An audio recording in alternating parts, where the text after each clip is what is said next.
Tonight, your DiamondDawgs will be joined by our young fans from the St. Johnsville Little League as part of our Baseball Buddies program. Sponsored by our friends at GTO Federal City number 24, Ethan Hughes. Starting in center field from Virginia Tech, number 11, Caden Hart. Starting in right field from Rensselaer Polytechnic Institute, number 14, Ian Olschlager. Starting at third base from Seton Hall, number 13, Joey Calabretti. Starting at shortstop from Trinity College, number 34, John Ramsey. Starting at second base from George Washington University, number 8, Tyler Jones. Starting at first base from SUNY Albany, number 27, Justin Burns. And tonight's starting catcher from Seton Hall, number 6, Ryan Stegach. And tonight's starting pitcher from Villanova University, number 21, Jack Chavez. The DiamondDawgs are led by head coach Steve Luby, assisted by Mike Harrington and Adam Kowalski. Ladies and gentlemen, please rise and remove your caps as we honor America with the singing of our national anthem. Singing tonight's national anthem from Frankfurt is Lou Christie. Oh, say, can you see by the dawn's early light what so proudly we hailed at the twilight's last gleaming, whose broad stripes and bright stars through the perilous fight o'er the rampart we watched were so gallantly streaming, and the rocket's red glare, the bombs bursting in air, gave proof through the night that our flag was still there. Oh, say does that star-spangled banner yet wave o'er the land of the free and the home of the brave? How about a big round of applause?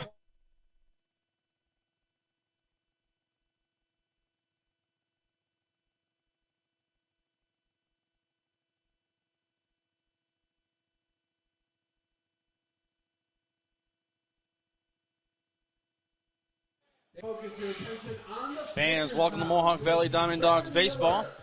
I am Pete Pagliaro, bringing you all the action tonight between the Mohawk Valley DiamondDawgs and the Utica Blue Sox. I'll be joined tonight by Scott Kinville, who will be doing I'll be doing play-by-play. He'll be doing the color commentary. And so,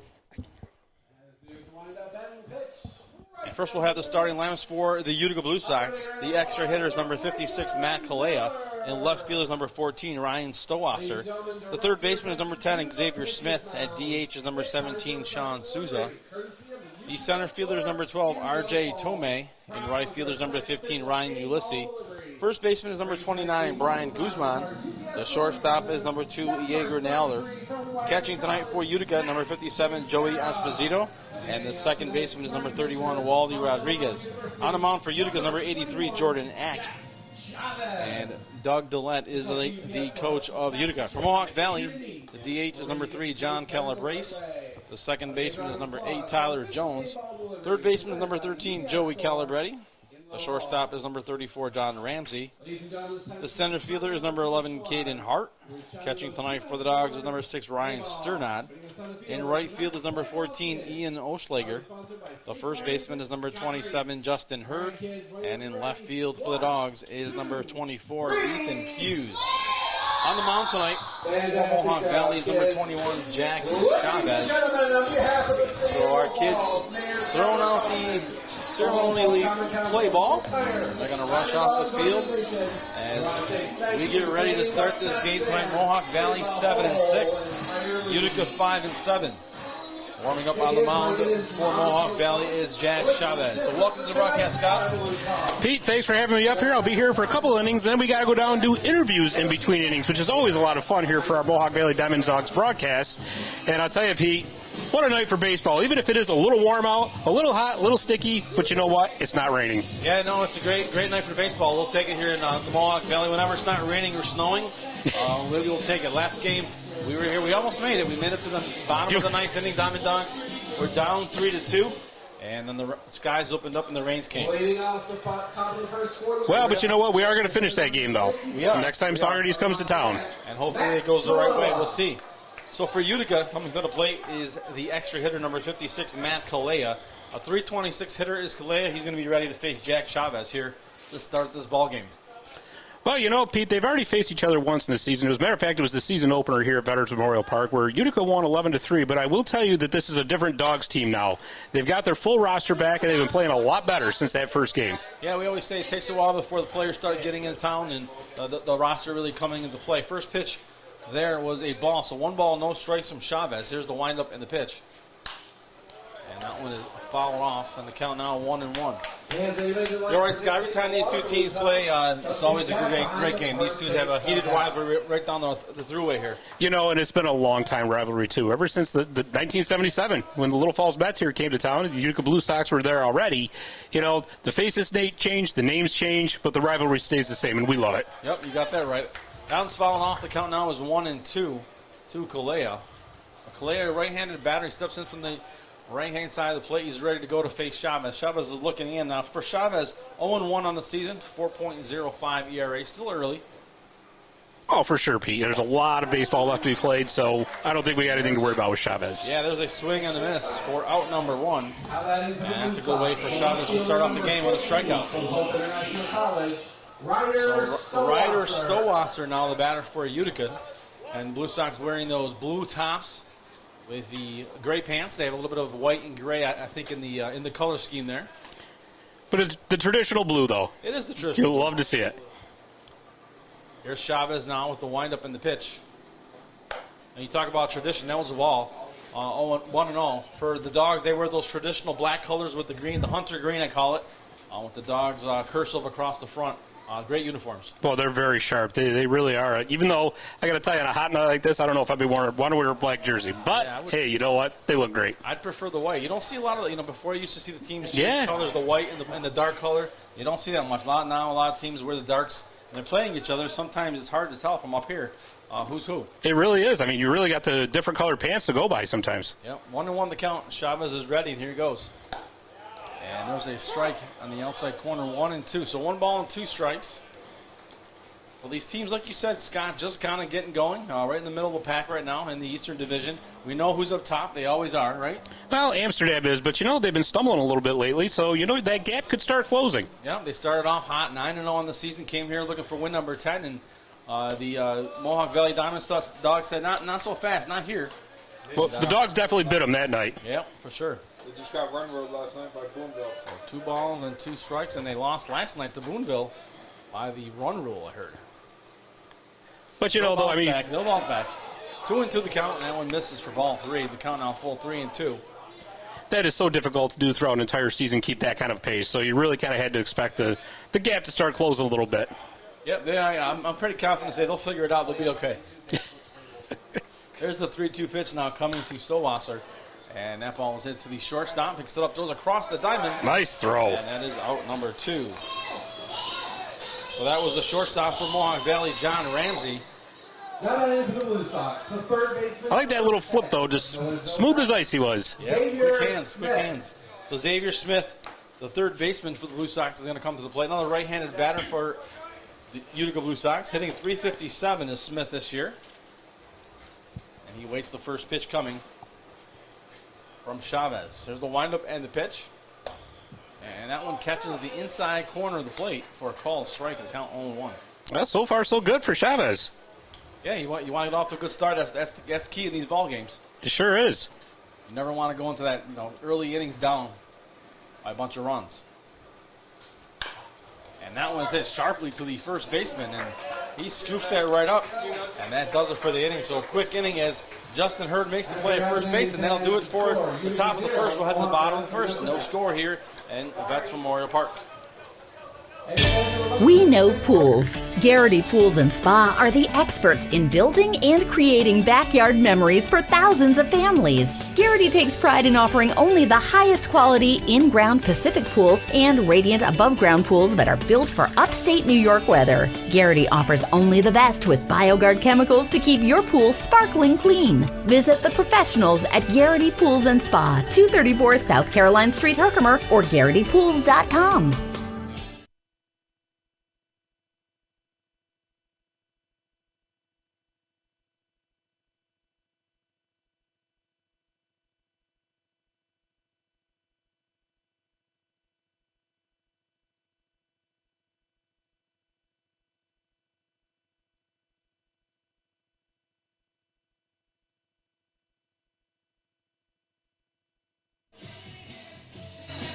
And welcome back. So we got a replay from the last out of the game. Oh, sorry, the last out, and we're going to go right here to the replay. Here it is. As you see the ball being pitched by Chavez, and the ball hits sharply to Justin Hurd at first, and he scoops it up and throws over. A nice replay there. Nice camera work by our team here. Always grateful for those guys on the camera work for creative outposts, making sure they catch all the action. Those guys do a great job. They sure do, Pete. And, I'll tell you, that play by Justin Hurd, he made it look easy, but that was not. That short hop can be really tricky at times. Well, I always say, they make it look really easy, but that ball comes off the bat pretty fast. I know if that was me, Pete, that would have been right between my legs and into the outfield. So I probably wouldn't even moved. I'm not gonna lie. I mean, I was coaching modified baseball this year, and you're thinking modified. These kids don't throw that hard. Not true. Wrong. There's some kids that I couldn't. I was like, by the time I saw the ball, it was already in my glove. DiamondDawgs, the designated hitter, number 3. So we'll lead things off here with Mohawk Valley's John Calabrese. So Calabrese, then Tyler Jones and Joey Calabretti here due up. So it'll be a left-handed bat to start things off here for Mohawk Valley in the bottom of the first. Well, I'll tell you, Calabrese Pete. hitting 250 on the season, just going to say. No, I'm sorry, I didn't mean to cut you off no, there. We're still working out the kinks here. Yeah, we get it. But no, Calabrese has been an absolute spark plug for the Dogs this year. He really has. Guy seems to be on base all the time, and he can certainly steal a base for Coach Luby, too. So all you got to do is keep that up, and the Dogs will certainly be happy. For sure. And that's why you want him at the top of the lineup, get on base, and hopefully get knocked in. 0-1 count, here's the pitch. That's outside for ball 2. Pitching for Utica is Jordan Ake. He's got a 7.88 ERA, 0-1 on the season. And a 1-1 count coming now to Calabrese. And the pitch down the middle called strike. We're at 1-2. Certainly one of the most unique warm-up swings in all of the PGCBL. I've been saying that throughout the season, trying to figure out how to really explain it, but he kind of goes through the swing, stops, and then kind of finishes it. You think he really works on making sure his form is perfect every time. I think so. I think we got an assignment, Pete. I think we got to find out exactly why he does that. 1 ball, 2 strikes. Well, grab him on an interview sometime, and you make your question to ask, right? Yeah, there you go. 1-2. It's probably something he's been doing who knows how long. There's a swing and a miss for a strike 3, so first strikeout of the ball game for the Blue Sox. The second baseman, number 8, from George Washington University, Tyler Jones. So Tyler Jones on the batter, second baseman for the Dogs. And Jones hasn't gotten too many at-bats this season, just starting to get going here. Coach Luby mixing up the lineups a little bit tonight. Well, it's a great opportunity for him to get some at-bats, so start getting into the groove of things. Yep. That one gets past the catcher for ball 1. And, I always say it's difficult because these kids come in here. This year it was at the end of May. Usually it's right at the beginning of June. They're coming off. They really don't have much time to practice, and those coaches really got to get those lineups figured out pretty quickly. Oh, for sure they do, Pete. And, they're coming from all over the country. So, it's a different locale, whole new set of teammates. So, A lot of changes, but these guys seem to do it very well as far as adjusting. Yep, 1-1 count. A lot of times, in college, you play together. You know the guys, you know the lineups. Here you're getting all these different guys coming together. Sometimes you have a couple players who are on the same team. But for the most part, these guys meet each other that first day. They probably have a practice, I think, that day or two, maybe 1 or 2 practices, and then they go right into the season. So Coach really doesn't have much time to figure out who the best players are, what spots he wants them in until later on, and once he starts getting some game action. Well, the key to success here in the PGCBL is how quickly these teams gel. Yep. They don't have a long time because it's really not a long season at all, but the quicker they gel, obviously the better. Yep, 2 balls, 2 strikes. I always say you really got to get going by July. That's the key point. Beginning of July, middle of July, that's when really you got to be firing on all cylinders. That ball was hit above the head of the first baseman. Took a big kind of a hop before him, and then it went right over his head for a base hit.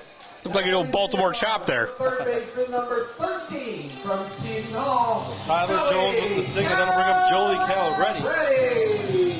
Calabretti is the third baseman tonight, 234 batting average. He's got 1 home run. He's tied with Caden Hart on the team. Both of those guys 1 home run on the season for both of those guys here. So Calabretti will jump into the batter's box from the right side, and he'll be ready to go to face Jordan Ake.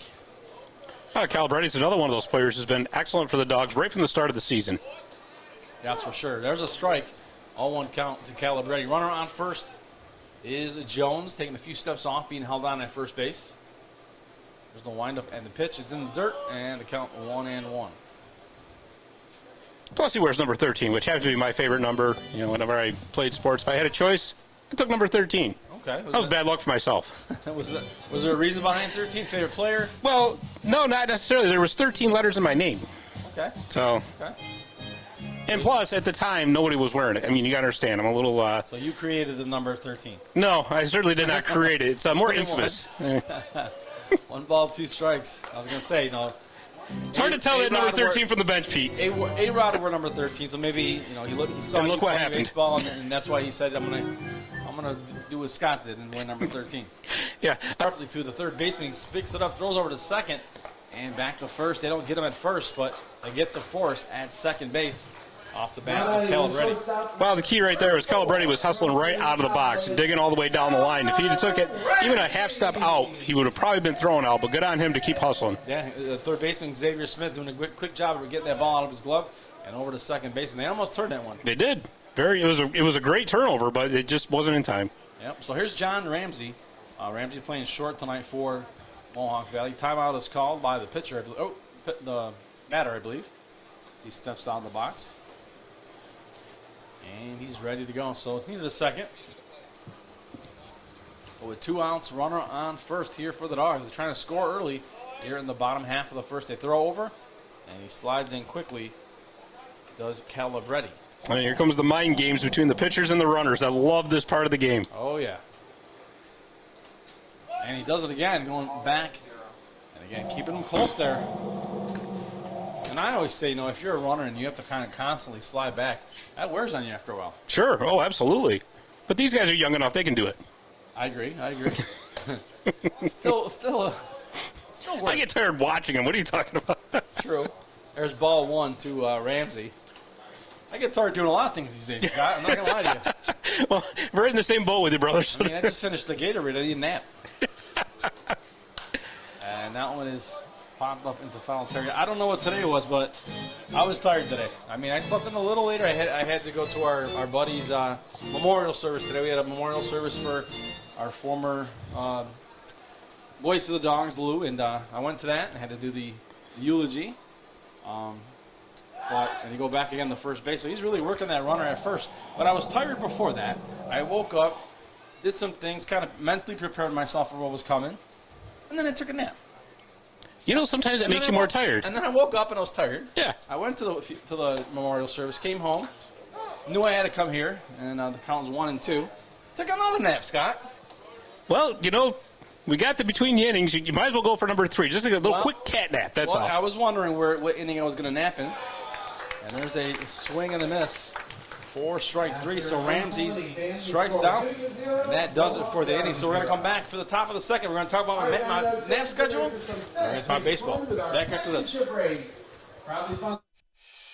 At GPO, we understand every member's journey is unique. That's why our employees take the time to listen, understand, and deliver personalized solutions that fit your life. From budgeting to borrowing, we're with you every step of the way. Your journey, our commitment. GPO Federal Credit Union, committed to excellence.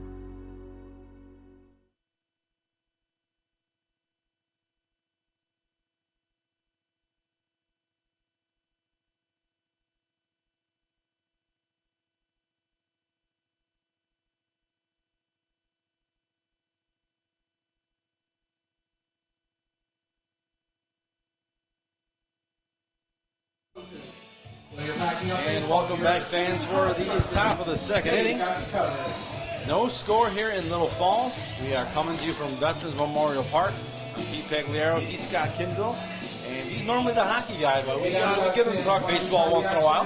Well, the ice is melted, Pete, so let's, now that ice is gone, it's baseball season. All right, we'll give you that. Any other sports for you, or is that just hockey and baseball? I like football as well, but, hockey and baseball are my jam, brother. I can't help myself. I agree. I'm same thing. Baseball, yeah, I like basketball too, I can't say. Big game coming tomorrow night, Game 7. Yeah. So that'll be fun. Always love a Game 7, whether it's baseball, hockey, every sport besides football, because there's no Game 7 there. But Now batting for the Blue Sox. Give the NFL time. They'll figure out a way to do it. hey, if the Sox take it, they'll do it, right? If they can make money on it, they're going to do it. Don't you worry about that. So here's Sean Sosa. Sosa is a DH hitting 278. And yeah, the NFL's figured it out, right? I guess so. Wind up and pitch on its way here, and that is outside corner for a called strike, 0-1. Yeah, to me, this is baseball season for me. In the middle of summertime, I mean, hockey goes a little too long for me. I'm not gonna lie. I got to agree with that. I wish it was actually over by Memorial Day. There's a swing and a miss for strike 2.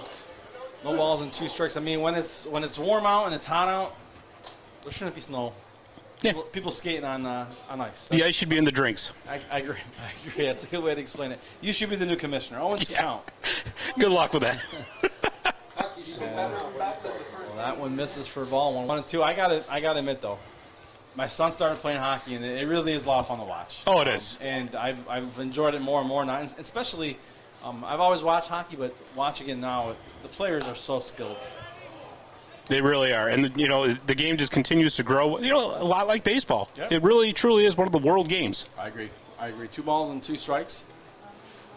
You think of games that have really grown all over the world. You think baseball, you think hockey. Of course, soccer has always been all over the world. So, Yeah, except and for basketball even, has also grown. Yep. So 2 balls and 2 you strikes. got to love it. Yeah, our guy Ezzo here is saying lacrosse, and he's not wrong. Lacrosse has gained huge popularity. A lot of kids playing lacrosse nowadays. Yeah. 2 balls and 2 strikes. But you're right.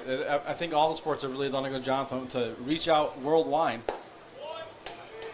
And 3 balls and 2 strikes. We always forget, and that soccer is so popular. I mean, if you ever look at the numbers, if you look at even if you just look at the leagues and look at how many followers they have on social media, I mean, soccer just blows them all, away. But here, it's just not. I mean, a lot of kids play now. I mean, Sure, you're starting to see sure. more and more kids play here in the U.S. But as far as like popularity and watching it on TV, it's not one of the top ones that we have here. Well, I think with MLS, they have a lot of competition from European leagues as well to draw the attention of the soccer fan here in the States. So a lot of competition for that soccer viewership. Yep, for sure. So 3-2 count. There's a walk to number 17, Sean Sosa. Center fielder number 12 from Valparaiso. So R.J. Tomei now the batter. Tomei has 2 home runs for Utica. Hitting .222 on the season is Tomei. So he plays center field here for the Blue Sox. Right-handed batter is Tomei. Speaking of Sosa, I see Sammy Sosa was at Wrigley Field the other night. That was pretty cool. It was cool to see him back where he belongs. Absolutely. I think there's a ball that misses for ball 1.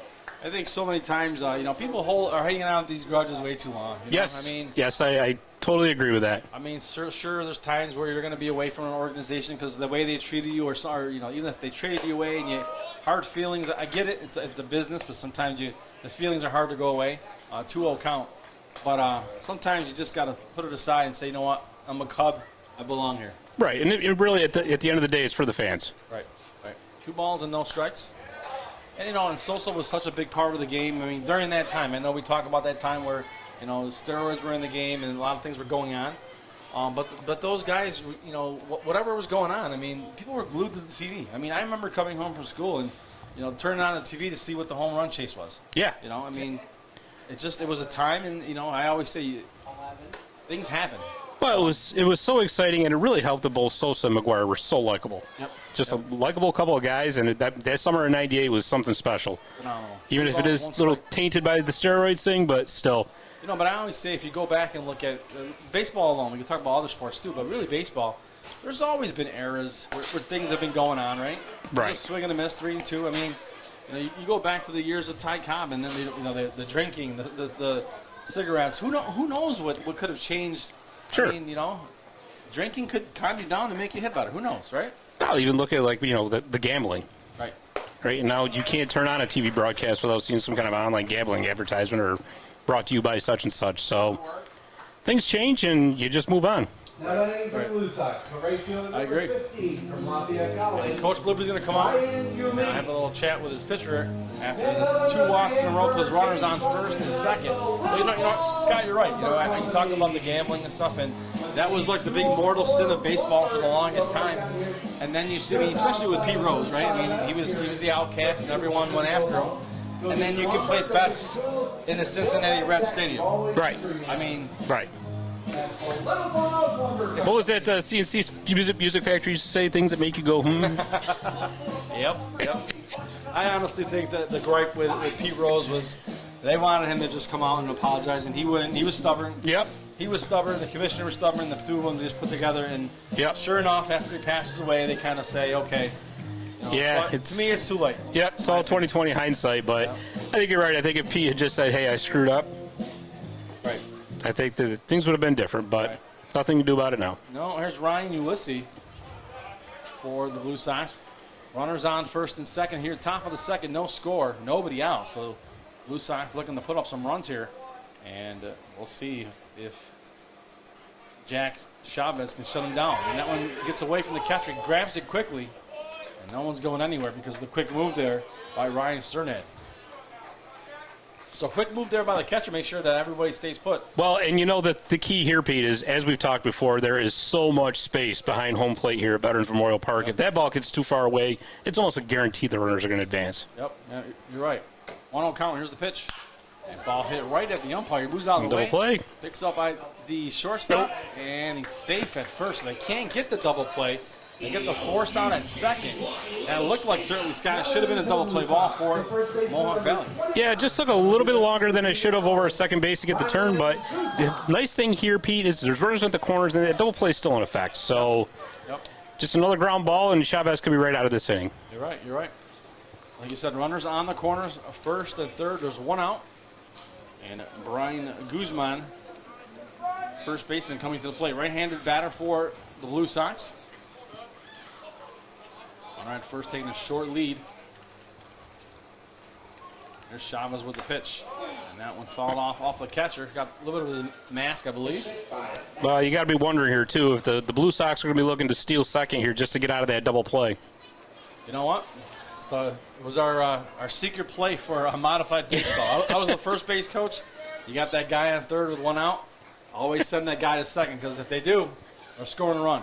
So what they call you, swiping Pete Pagliaro? Or? Something like that. 1 ball, 1 strike. It was kind of too easy to modify. You would send the guy, and the kids either wouldn't know what to do and would not throw it, or they would throw it, and then our guy away from third would just kind of walk in and score. It worked every time. And that ball hits sharp in the right field. It's going to go over the head of the right fielder, and that's going to score a run and a double. As another run scored, he's going to keep going. And so a triple on that play scores 2 runs, and the Sox jump out ahead quickly. Well, that was just one of those perfectly placed hits. And Pete, here's the thing, right? Tonight the air is hot, the air is heavy. Yep. So that kind of hung up a little bit. I think it threw the right fielder off a little bit, I believe. Yep. I mean, that was Oschlager out there, and he's normally playing right, and it was almost like a knuckleball effect. Yep.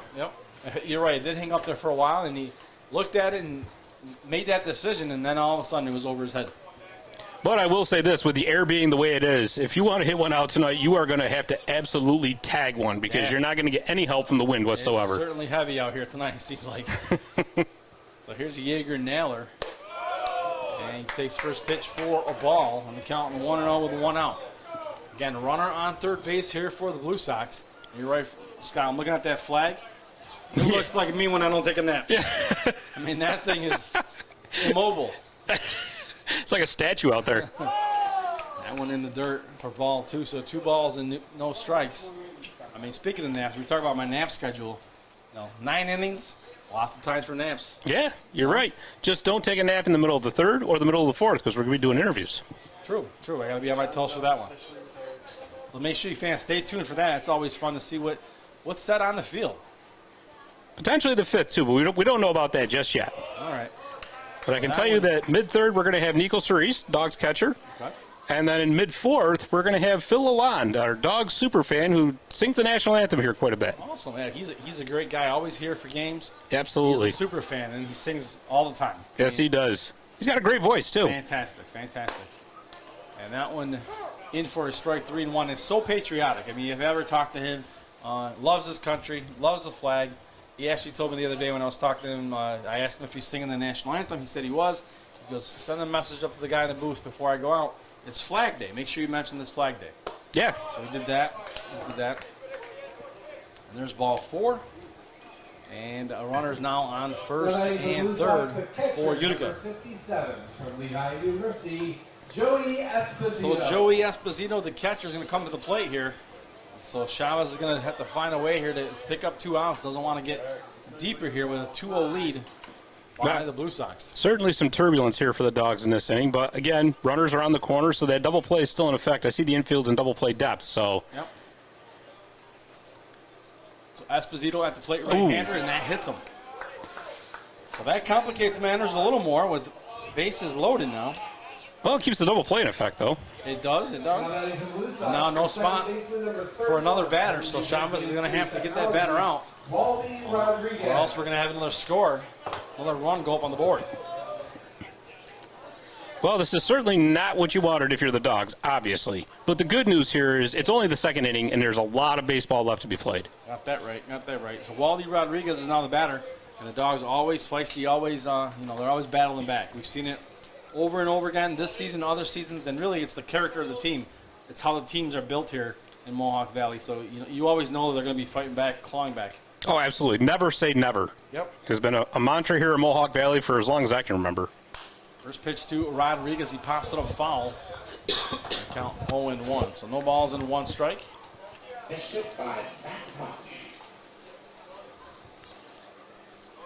Well, really, like I said, Chavez would love nothing more than a strikeout at the minimum.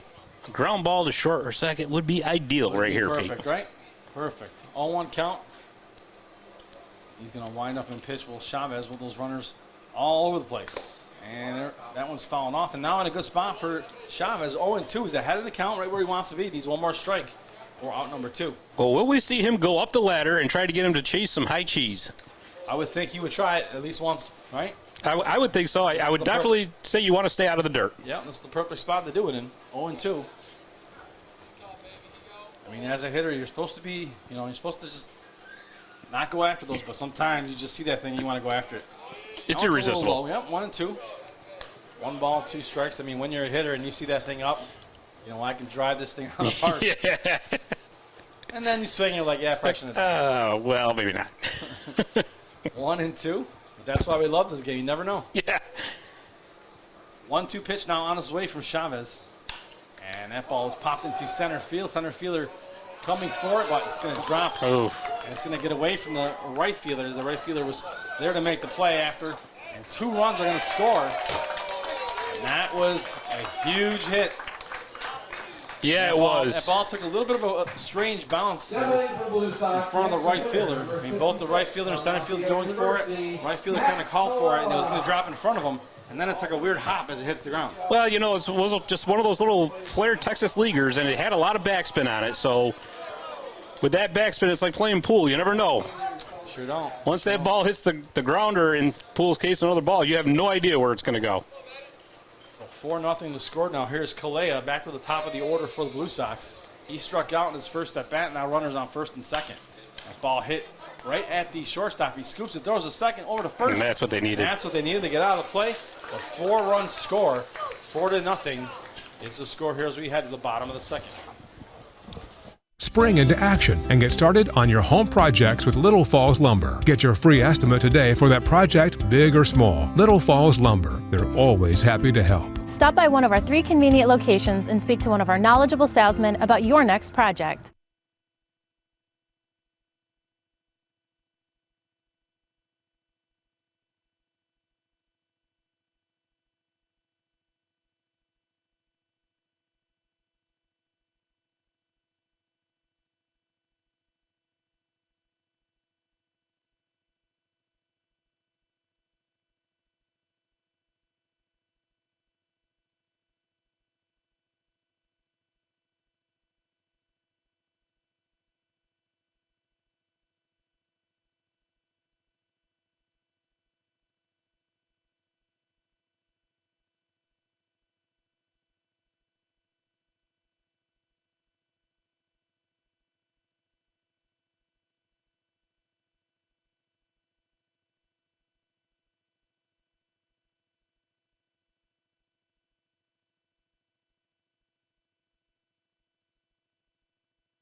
And we are back. Scott is downstairs tending to some duties on the field, so we'll welcome him back a little bit later. So here tonight, bottom of the second, Dogs coming up down 4-0. Big inning for the Blue Sox in the top of the second, scoring 4 runs. So Caden Hart is going to lead things off here for the Dogs. Center fielder number 11 from Virginia Tech, Caden Hart. So Caden Hart, the center fielder, has 1 home run, hitting 135. His Hart, right-handed batter, he is ready to face Jordan Akey here in the bottom of the second. Swing and a miss from Hart, and the count 0-1. So no balls and 1 strike to Hart.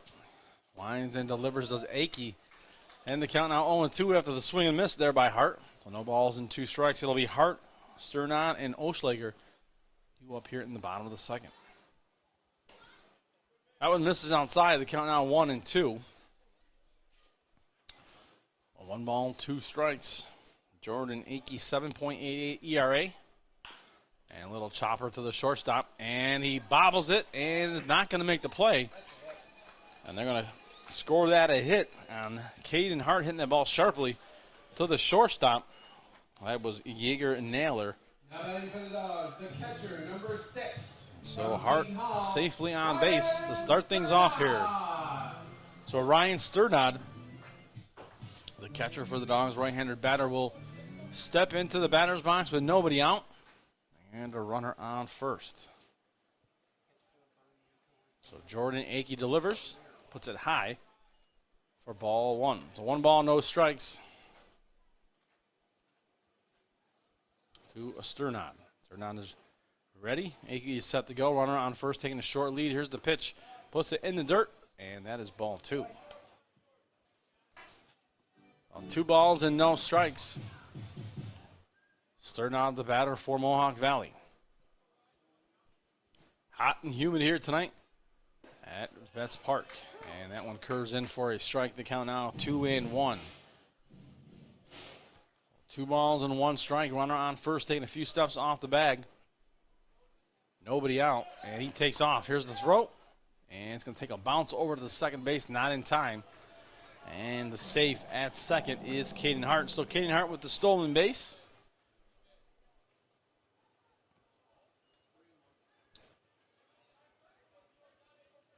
So 3 balls and 1 strike here to Sternad. Akey looks in. Hart at second, taking a few steps off the bag, being held on by the second baseman. And that one gets away. And that's going to allow the runner to advance to third. And Sternad at first on the walk. Now batting for your Dogs, the right fielder, number 14 from Rensselaer Polytechnic Institute, Ian Oschlager. So here's Ian Oschlager. Oschlager, the right fielder, hitting .267 for the Dogs. And the catcher for Utica, Joey Esposito, is going to go out to talk to Jordan Akey. They're talking about those runners on the corners, nobody out. So some words of wisdom from his catcher, and we're ready to go as Ian Oschlager awaits at the plate. Again, hitting .247 is Oschlager on the season.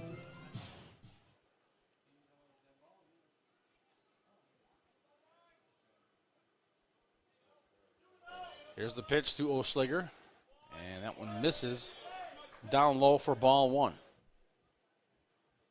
So 1 ball, no strikes.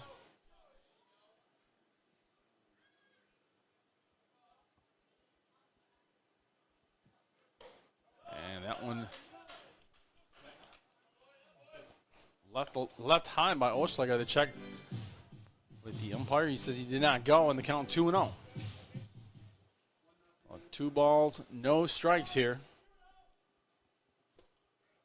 And there's a strike, and the count now 2-1. 2 balls and 1 strike to Ian Oschlager. Again, runners on the corners here for the Dogs, bottom of the second. And that ball hit to the third baseman. He throws over to second, over to first, and they got him. They got the double play. They turn the double play as the third baseman goes to the second baseman, back to first. And just like that, 2 outs. Now batting the first baseman, number 27 from SUNY Albany, Justin Hurd. So a run does score, but now nobody on the bases, and 2 outs here for Justin Hurd. Hurd is the first baseman here tonight for the Dogs. And there's a swing and a miss. And the count 0-1. No balls, 1 strike, 2 outs, nobody on. 4-1 Blue Sox ahead here in the bottom of the second from Veterans Memorial Park in Little Falls.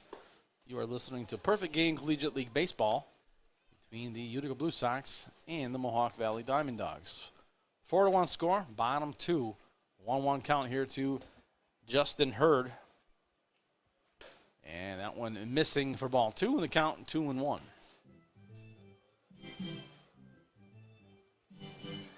2 balls and a strike. A very hot, humid day here from the ballpark. Great day for baseball, though. We'll take it. As Scott mentioned earlier, no rain. Just what we're looking for in these summer months. 2-2 the count. 2 balls, 2 strikes, 2 outs, and 2 hits apiece for both teams. That one misses for ball 3, so we got a full count now to Justin Hurd.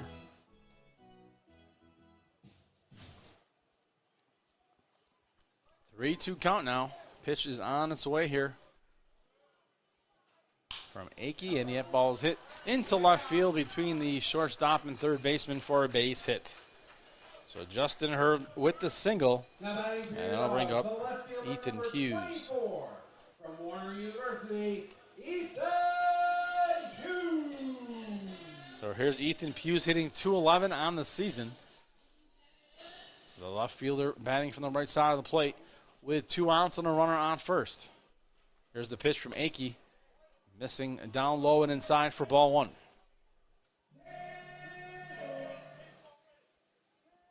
1-0 count. Akey looking in, getting a sign from his catcher. Looks over at first and now delivers the pitch that's popped up into foul territory. And that will even the count at 1-1. So 1 ball and 1 strike. 2 outs, runner on first. They go back to first. And quickly getting back is Justin Hurd.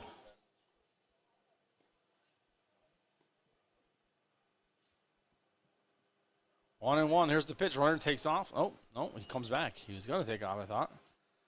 Got a little hop in his step, and then he stopped.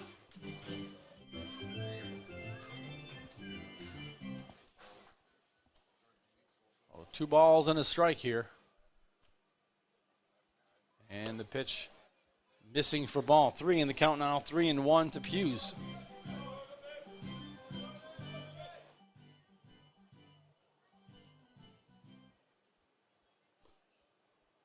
3-1 count now coming from Jordan Akey here to Ethan Hughes. He steps off. Does Akey. And we will reset and do it again with a 3-1 count.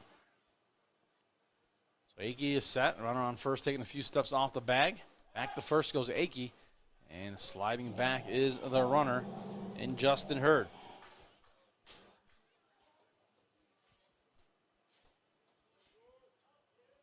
All 3-1. Akey sets and delivers and puts it low for ball 4. And runners now on first and second with 2 outs here for the Dogs. Now for your Dogs, the designated hitter number 3 from Bucknell University, John Calabrese. So John Calabrese now the batter. Calabrese struck out in his first at bat. Again, hitting .250 coming into this ball game. Calabrese, the DH here tonight, batting from the left side of the plate. He's got runners on first and second, 2 outs, down 4-1.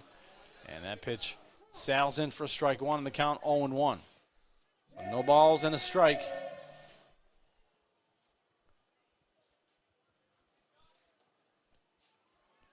There's the 0-1 pitch. And that one slips away. Runner takes off the third. Here's the throw. And in time, they get him at third base. And that will do it for the inning. And we'll head to the top of the third, 4-1. Blue Sox over the Dogs.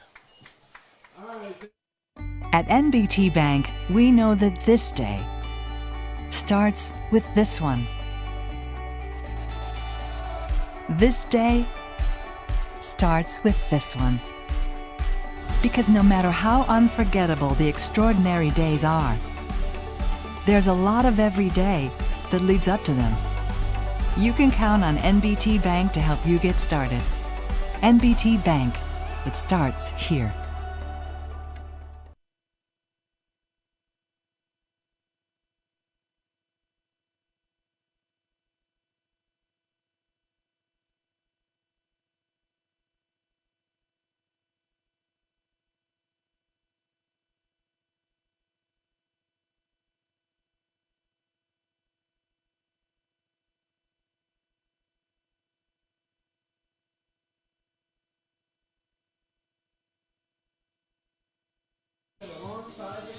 And we are back, ready for a new inning. Top of the third coming your way. The score of 4-1, Utica Blue Sox. The Sox jumped out. Top of the second, scoring 4 runs. Dogs bounced back with a run of their own. And that's where we are right now. 4-1 is the score. The line for the Blue Sox, 4 runs, 2 hits, no errors. And for the Dogs, 1 run, 3 hits, no errors. So we're ready to go here as Jake Chavez is taking his warm-up tosses and coming to the plate. For the Blue Sox is number 14, Ryan Stowasser. So here is Stowasser, who grounded out.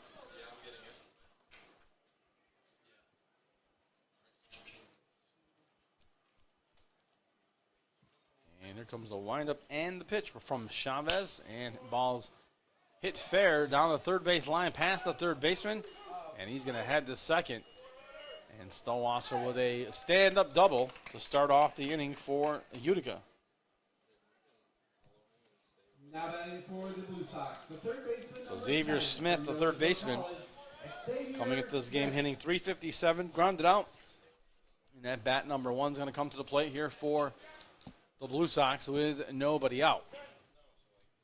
Nobody out, runner already in scoring position at second base for the Blue Sox here. And let's see what Chavez does here to Smith on the first pitch. Takes a look at that runner at second, now delivers the pitch, and that ball is hit under the glove of the shortstop. And that's going to put runners on first and third. So that one looked like a play that maybe should have been made by Ramsey. It went right under his glove. That ball came out fast. So the single puts runners on first and third. And with that, Coach Libby's going to come out to the mound. And we will go to replay. So we have a replay from the last play. Here's the pitch. And that ball is hit. And there's the double play. So nice camera work again. Then we saw that still conference on the mound, and that's going to do it for the starting catcher, Jack Chavez. So we'll take a commercial break and let you know who the new pitcher is on the mound. Back after this. If you're looking for some shopping and dining, head on over to Canal Place, where you will find quaint shops, galleries, restaurants, and inns situated in the old mill buildings and storefronts along the waterfront of Canal Place. They've become known as the happening place for the arts in the Mohawk Valley. Not so long ago, many of these buildings were working mills serving the garment industry. Even today, after conversion to serve as retail space, many of these rugged but lovely structures speak to our great regional manufacturing heritage. If you're looking for fine arts, entertainment, or antiques, you simply must pay a visit to Canal Place.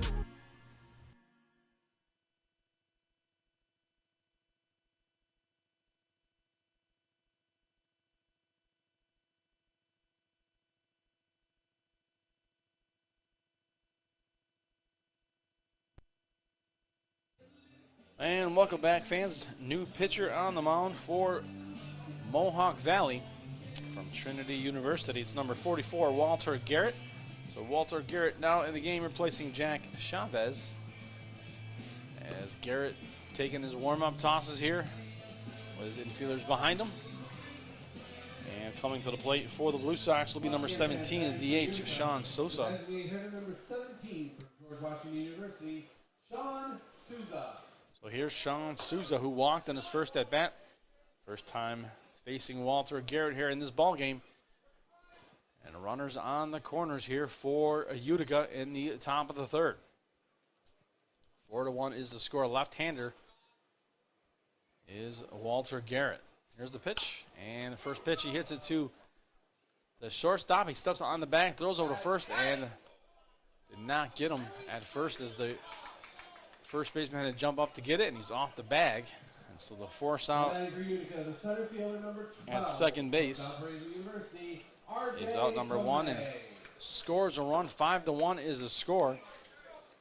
As here's R.J. Tomei, who walked in at bat number 1. Tomei has 2 home runs on the season for Utica, hitting .222. Runner on first with a 1 out.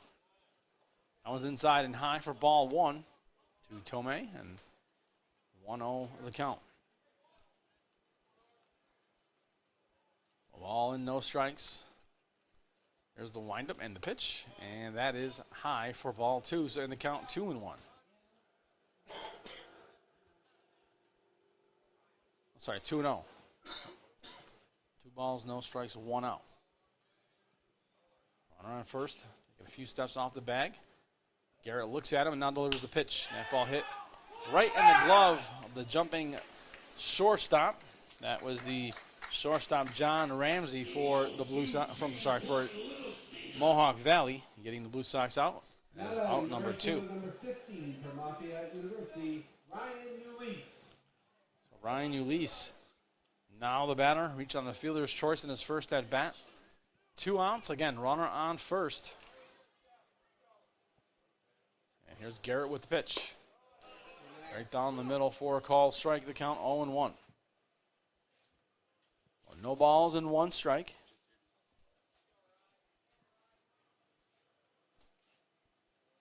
A 1 pitch coming here from Garrett. Looks at the runner at first. And big swing and a miss. And quickly ahead in the count now is Garrett. 0-2. So you lease the batter with an 0-2 count. 2 outs. Runner on first. Up 5-1 here is Utica. And that one misses high for ball 1. So 1 ball, 2 strikes, 2 outs.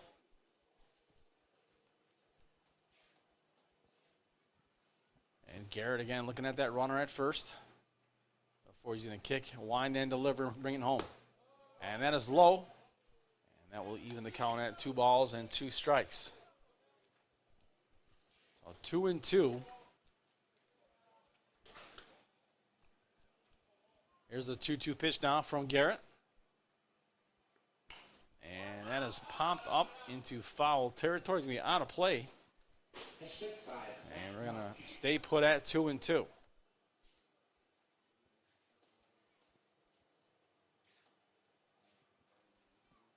So with 2 balls and 2 strikes, Walter Garrett is on the mound for Mohawk Valley. Ryan Ulisse at the plate. 2-2, 2 outs. There's the pitch. Swing and a miss. And that does it for the inning. 1 run does score. And Blue Sox extend the lead to 5-1. We head to the bottom of the third.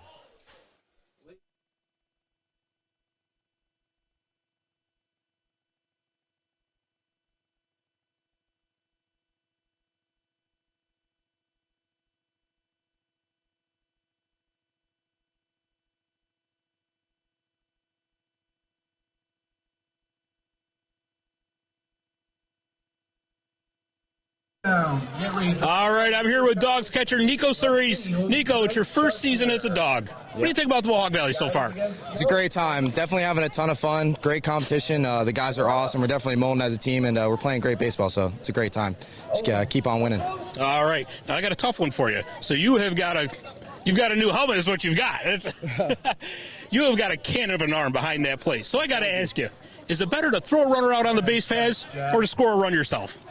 Definitely throw a guy out. It's definitely just love helping my guys out on the mound, and definitely fires me up. Definitely throwing a guy out. All right, man. Love it. Thank you, and have a great time, and best of luck the rest of the season. Thank you. All right. Pete, back to you. All the fun tonight. The hospitality is sharp as the. And we are back. Great interview there from Scott on the field. Sounded great. And interesting that the catcher likes to throw the guy out instead of score a run. Kind of what I expected. I would think that the catcher would probably enjoy that more, but everyone likes to score runs, right? So we are back here for the bottom of the third, and it'll be John Calabrese, the top of the order here for the Dawgs, leading things off here in the bottom of the third. Dawgs down 5-1. Here's the windup now and the pitch from Akey, and that one misses for ball one. From Bucknell University, John Calabrese. John Calabrese struck out in his first at bat here tonight. There's the windup and the pitch. It is high for ball two, and the count is 2-0. 2 balls and no strikes to Calabrese.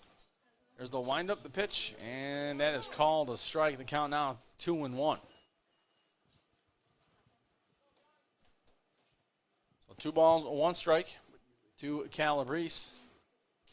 There's the windup and the pitch, and that one misses for ball 3, and the count now 3-1.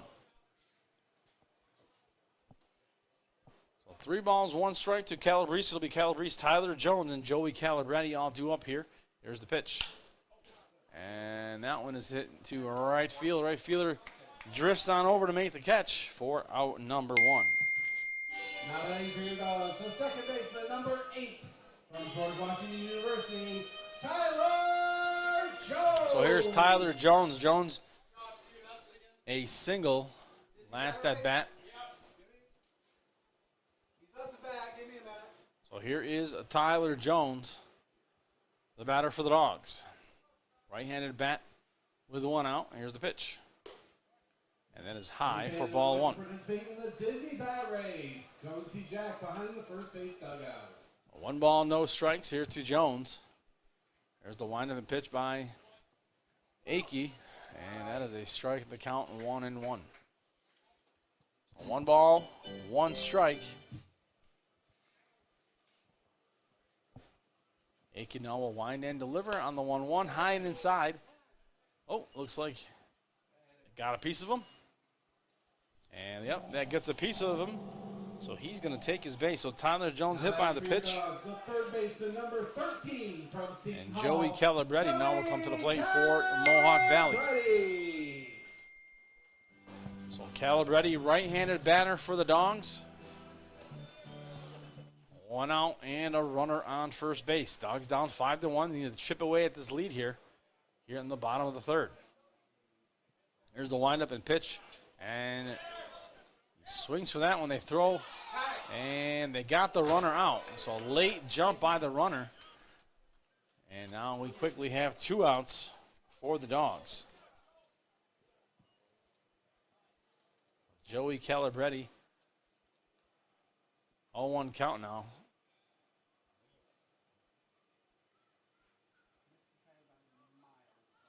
No balls and a strike here to Calabretti.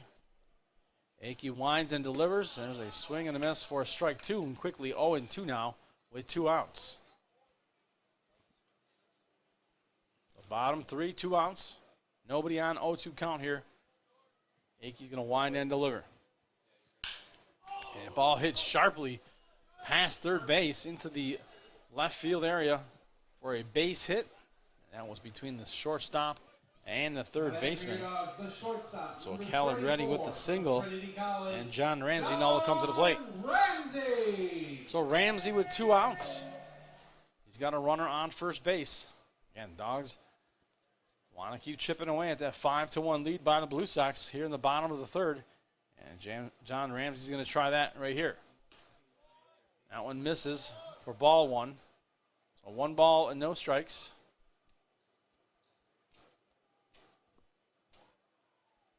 There's the 1-0 count. And that one in for a strike, in the count now 1-1. So 1 ball, 1 strike to John Ramsey, who struck out in his first at bat. He is the shortstop here tonight. The windup and pitch by Akey, and that's popped up into right field. Actually more into the foul territory behind first base, and he drops it. So Ramsey stays alive after the ball is dropped. As we do have a fifth inning interview, so we do have a fourth and a fifth guy. The third one come So 1-2. The count here to Ramsey. 2 outs, runner on first base. And again, 1-2 the count. Dawgs needing to chip away at that 5-1 lead. Bottom third. Ramsey at the plate. Akey delivers. Puts it in the dirt. And the count now is 2-2. Well, 2 balls and 2 strikes.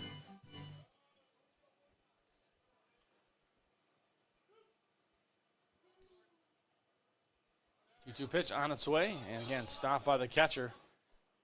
That's the catcher, the catcher for Utica, Joey Esposito. 3-2, so full count here to John Ramsey. He's got that runner on first base, taking a short lead. 2 outs, 3-2 count. Akey delivers. And he puts it high for ball 4, so Ramsey will walk. And Caden Hart will come to the plate.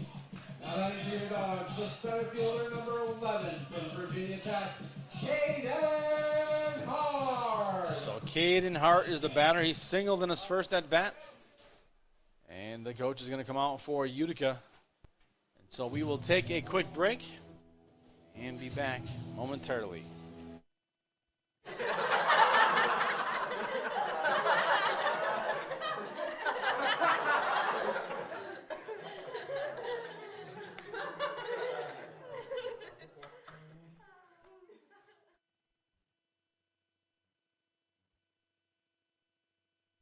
Hey fans, tell the world you are here at Veterans Memorial Park watching your Mohawk Valley DiamondDawgs. Share your experiences, connect with other fans, and gain behind-the-scenes access to your favorite team. For more information, visit mvdiamonddogs.com or like us on Facebook or follow us on Instagram and Twitter.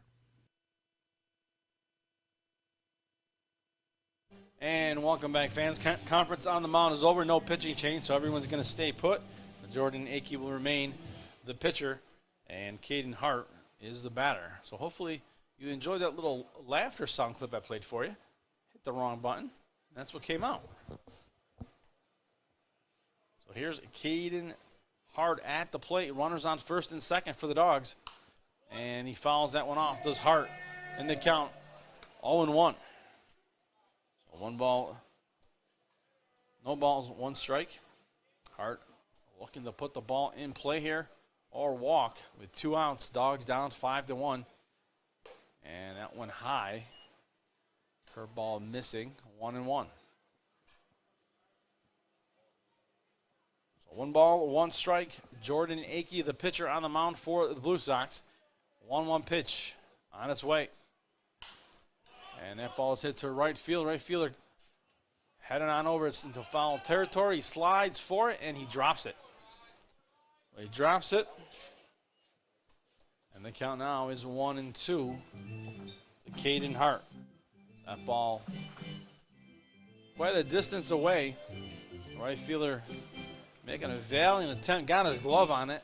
Just got the slide going and just could not keep it in his glove. So 1-2 here to Caden Hart. So Hart jumps back in the box, ready to go. Akey looking in. Lights coming on here at Vets Park. Maybe they were on before. And that is ball 2. So 2 balls and two strikes with 2 outs.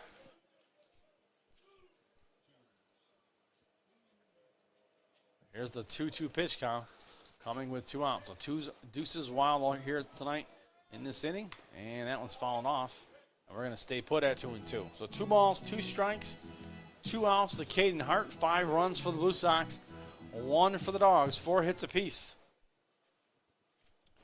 And Jordan Akey is the pitcher on the mound, looking for one more strike to get himself out of this inning. And the Dogs looking to do something a little different here with the 2-2. Here's the pitch. And swing and a miss. And that'll do it as Caden Hart strikes out, leaves 2 runners stranded, and the score remains 5-1. We head to the top of the 4th. Little Falls, New York combines the charms of a small town with the conveniences of a much larger city. Of course, you'd expect to find welcoming people, beautiful scenery, family-friendly activities, and plenty to do outdoors. But you might be surprised to find that Little Falls, New York also has an espresso bar, gem shop, art center, French restaurant, antique centers, local hospital, and extensive civic services and amenities. Not to mention homes both beautiful and affordable, nestled in a dramatic natural setting amongst steep hills that descend to the Mohawk River and Erie Canal. Little Falls, New York. It's a great place to spend a few days or a lifetime.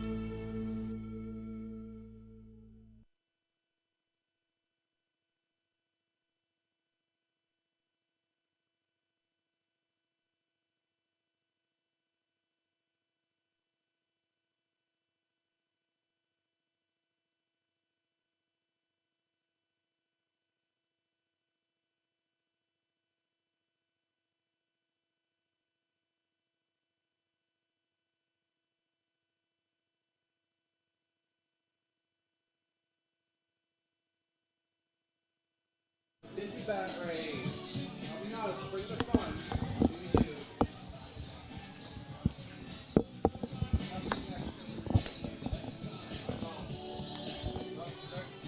And we are back, fans.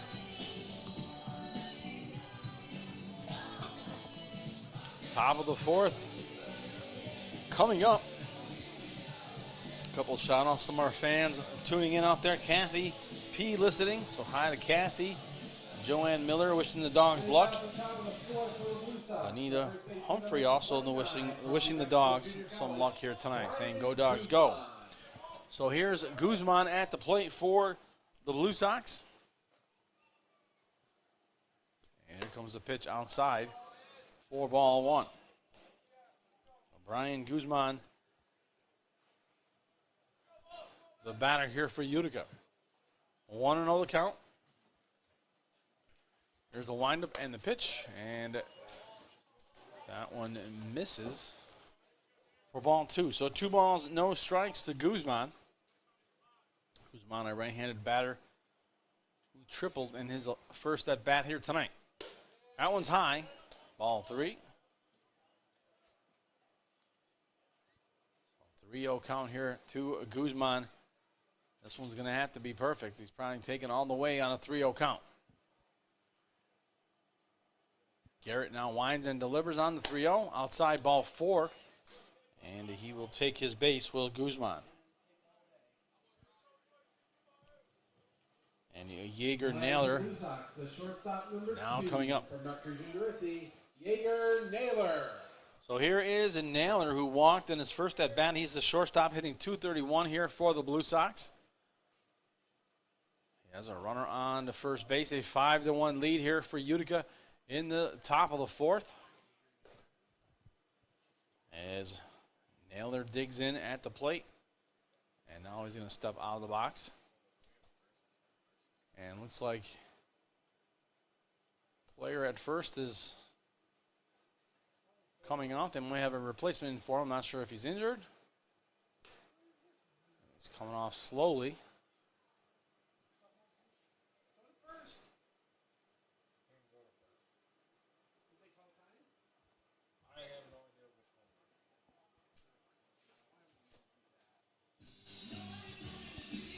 Guzman comes off.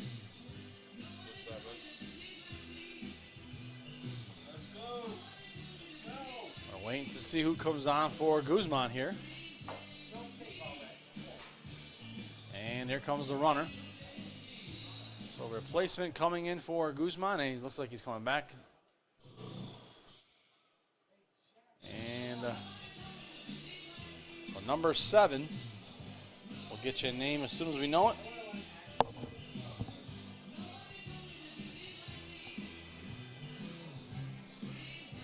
Starting for the Blue Sox is number 7. We'll get your name in just a moment.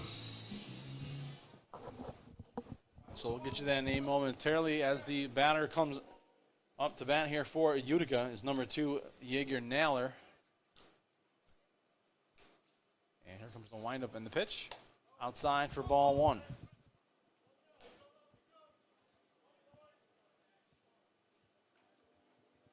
So 1-0 count here to Naylor, who walked in his first at bat. And that one for a strike, the count 1-1. Number 7 from Colby College, Duncan Cullinane. So Duncan Cullinane is the pinch runner at first base. And there's a strike, the count now 1-2. So 1 ball and 2 strikes. 1-2.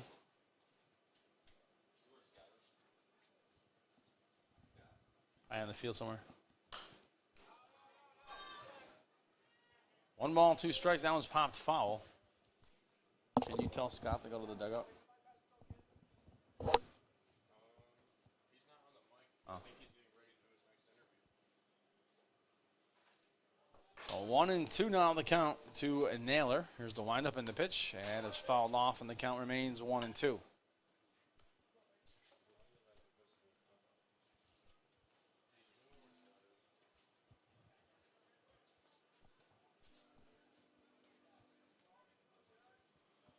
One ball, 2 strikes.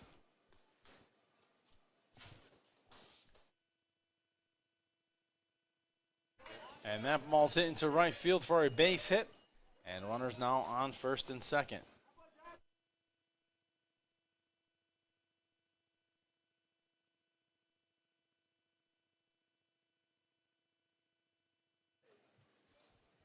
Now batting for the Blue Sox, the catcher number 57 from Lehigh University, Joey Esposito.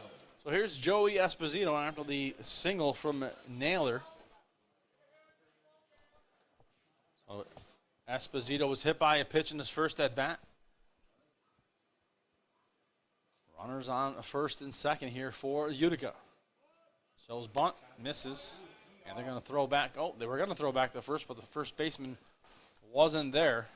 They would have had him if he was, as he was playing in due to the bunt. So no balls and a strike to Esposito here. Runners on first and second, looking to move them both into scoring position at second and third. Again, he's showing bunt. Here it is. And again, pulls it back, and they're going to throw to second base. Not in time. And the count 1-1.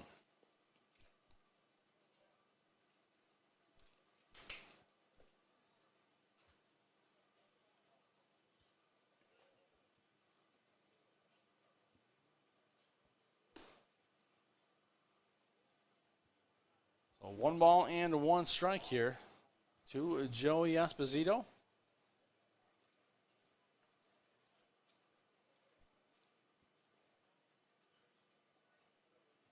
And here comes the pitch from Garrett. And bunt put down the third base line, moves the runners over, is right where they wanted it. And they get the runner at first as he got in the way of the first baseman. He wasn't happy about that. There's out number 1 after the sacrifice bunt from Joey Esposito. Now batting second baseman number 31. So Esposito moves the runners over. Now on second and third, and Wally Rodriguez, now the batter for the Blue Sox. All with 1 out, runners on second and third in scoring position. Here's Garrett with the windup and the pitch. And that's fouled off. And they count 0-1.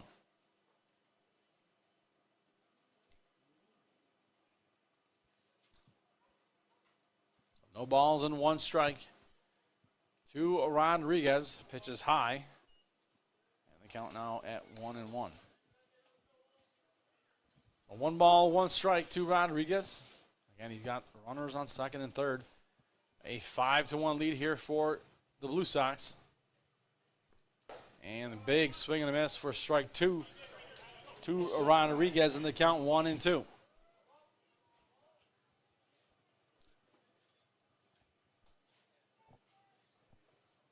One ball, two strikes.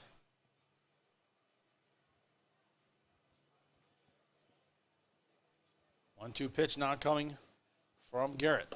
And swing and a miss. And there is out number 2. So Matt Colea now will come to the plate for Utica. So Matt Colella, who grounded out in his last at bat, also struck out here tonight at the plate with 2 outs here. Dawgs looking to get one more out and get out of this inning. Down 5-1. That pitch is low and inside for ball 1. The count 1-0. Blue Sox on. He left.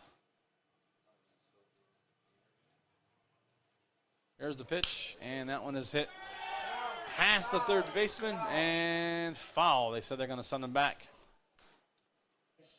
Close play there, and the count now 1-1. So a ball and a strike to Matt Colea. Everyone's going to head back to the response. Runners on a second and third. Colea is going to head back into the batter's box on the right side. A 1-1 count here to the Blue Sox batter. 1-1 pitch on its way here momentarily from Garrett. And he pops that one up, and this should do it as the second baseman got called off last minute by the right fielder, and that does it for the inning. Score remains 5-1. Blue Sox ahead. Stay tuned, folks, for potentially an interview coming up here momentarily.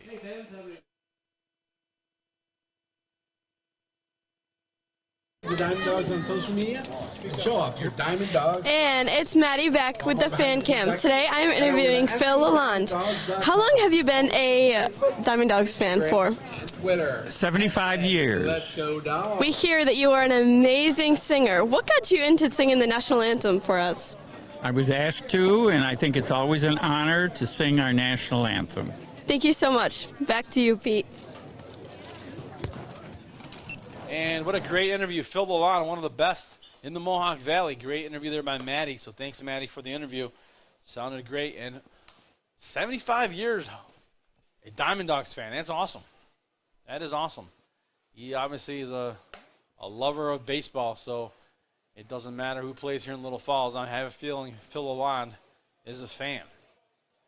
So always love to see him singing here at the games for us. And we asked him one day, and ever since then, he's always volunteered to sing the national anthem for us. And most of the time, it's him that you hear on the mic. Occasionally, we get another singer that comes in.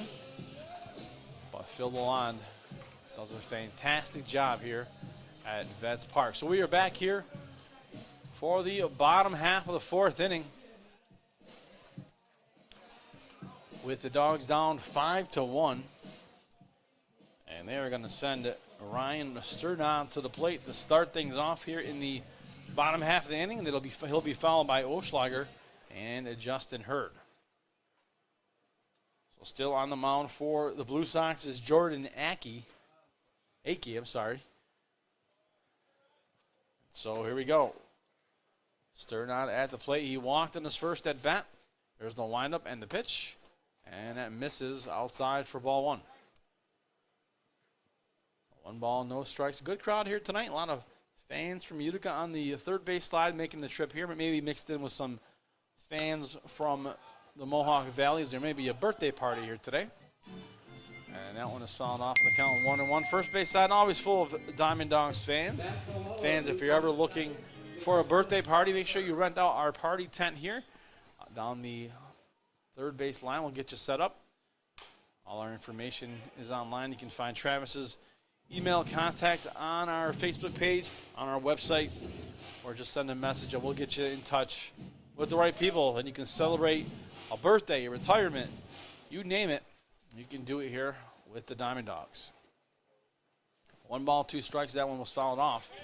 And curveball called a strike 3. Is that one just inside corner? And Sturdon strikes out for out number 1.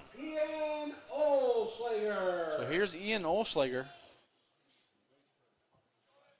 My apologies. Naylor has moved over to second. Colella has moved over to short. So here's Oschlager. So Naylor at second now. Being told. Naylor moves to second base after the movement, and Naylor, Colella is at short. So Colella at short for the Blue Sox, Naylor at second. 1-1 count. That last pitch called a strike to Ian Oschlager. And the count 1-1 with one out. Here's the windup and the pitch by Akey. And there is ball 2. So 2-1 now. On deck is Justin Hurd. One out. Nobody on. Bottom of the fourth here from Vets Park in Little Falls. 3-1. Here's the windup and the pitch. Swing and a miss for strike 2. And that'll bring us to a full count now. So full count, 3 balls and 2 strikes. And the pitch. Called strike 3. And down goes Oschlager looking for out number 2. So Justin Hurd now the batter. Now then, the first baseman, number 27, comes to the Albany, Justin Hurd. Batting from the right side for the Dawgs with 2 outs, nobody on, down 5-1. Here's the windup and the pitch. It is high, and it is ball 1.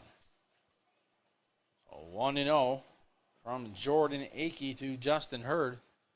Hurd singled in his first at bat here tonight, and there's a swing and a miss. And the count now 1-1.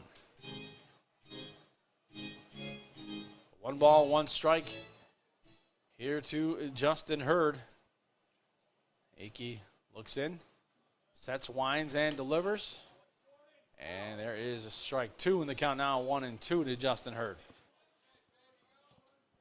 1 ball, 2 strikes, 2 outs.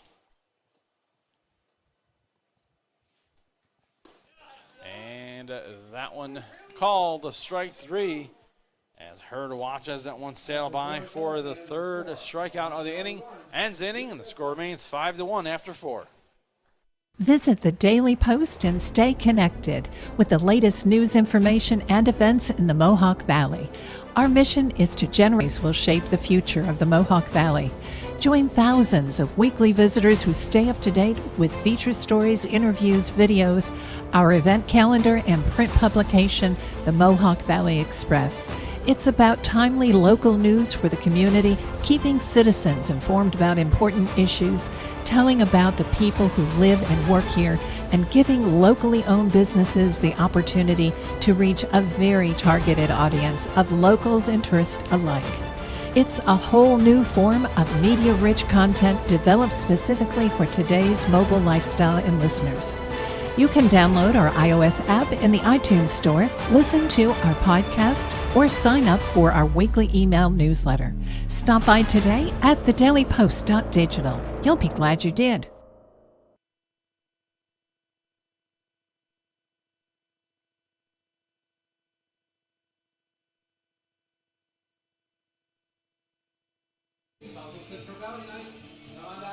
And welcome back, top of the 5th. Coming at you here with the score 5-1 Utica. Mohawk Valley coming off of a loss last night in Glens Falls, 3-2. So here's a Ryder Stowasser to lead things off here in the top of the 5th inning for the Blue Sox. He'll be followed by Xavier Smith and Sean Sousa. But first, it is Stowasser to face off here against Walter Garrett. So Garrett winds, delivers. Inside, ball 1. So 1 ball and no strikes.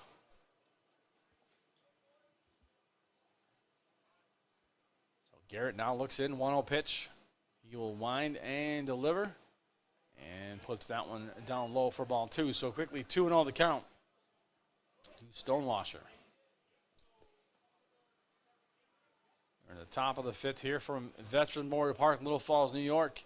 It is perfect game collegiate league baseball, and that one is hit into left field for a base hit to start things off here for the Blue Sox in the top of the 5th.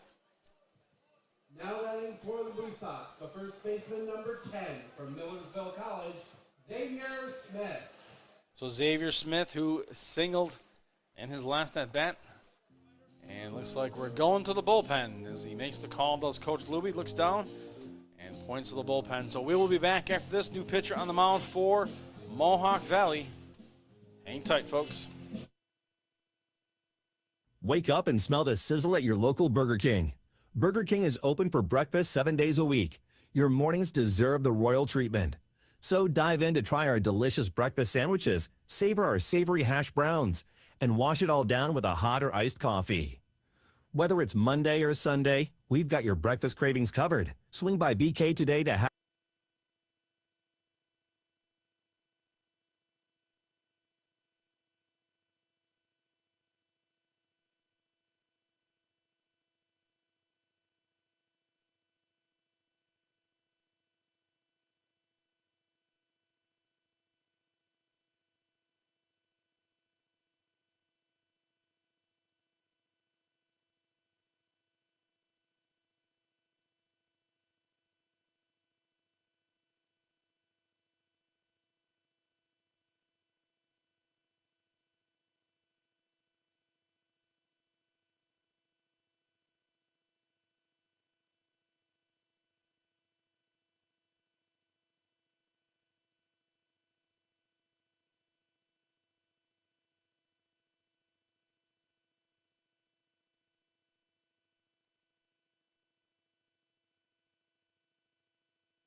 And welcome back, fans. New pitcher on the mound here for Mohawk Valley.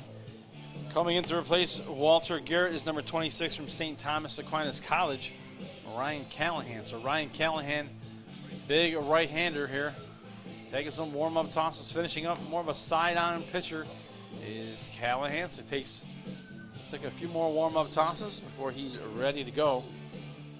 So 5-1 is the score here from Vets Park in Little Falls. You are listening to Perfect Game Collegiate League Baseball. Utica Blue Sox, Mohawk Valley DiamondDawgs going at it. The first baseman, number 10 from Millersville College, Xavier So Smith. Xavier Smith will be the first Blue Sox to face Ryan Callahan here. As Callahan getting ready to throw his first pitch in his ball game. And here we go with a runner on first base. Nobody out. And first pitch, he hits him. So not what Callahan had in mind for his first pitch. Now batting the designated hitter, number 17 from George Washington University, Sean Souza. So that'll be Sean Souza now. So Souza will come up. So one pitch thrown. A batter on first base as he was hit by a pitch. So Callahan will look to settle in here now. Runners on first and second now after the batter was hit. And that one's outside for ball one to Souza. 1-0 the count. Well, top of the fifth here, 5-1 Blue Sox. Callahan is set. He's going to kick, wind, and deliver. And that's fouled off on the count, 1-1. 1 ball and 1 strike here to Souza. Souza, left-handed batter for the Blue Sox. Blue Sox with those royal blue tops, gray pants. 1-1. And big swing and a miss by Souza. The count 1-2 now. So 1 ball and 2 strikes.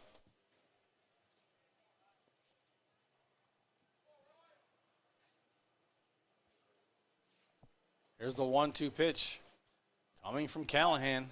And he fouls that one off. They throw over to third base. And safe at third. That throw was high. Third baseman had to get up in the air to get it. Number 12 from Valparaiso University, R.J. Tomei. So R.J. Tomei, now the batter. Did he strike out? All right, Souza struck out on that last one there. And R.J. Tomei now will come to the plate. So with 1 out, runners on second and third here. And that one missing outside and down low for ball 1. to Tomei. Tomei has walked and popped out here tonight. He leads the Blue Sox with home runs, 2.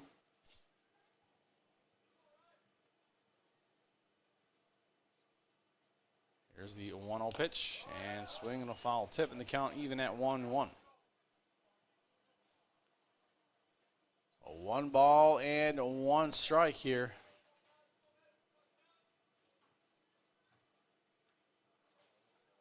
Callahan looking in, and he is set to deliver on the 1-1. Here it comes, and that misses for ball 2, and the count now 2-1. So 2 balls and 1 strike, 1 out to Sousa.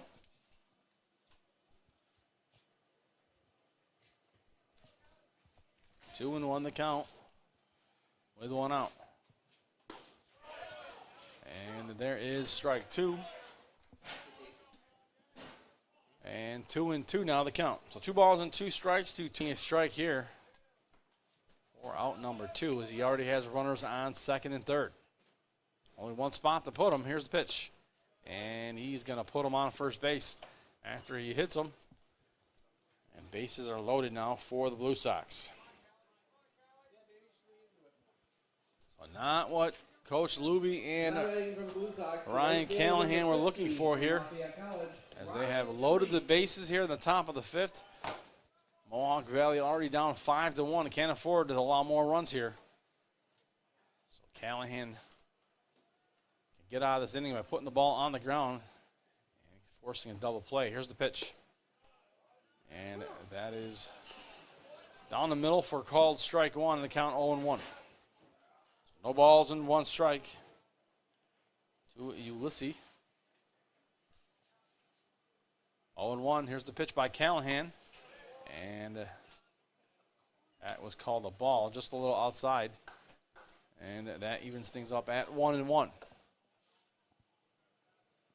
A ball and a strike here.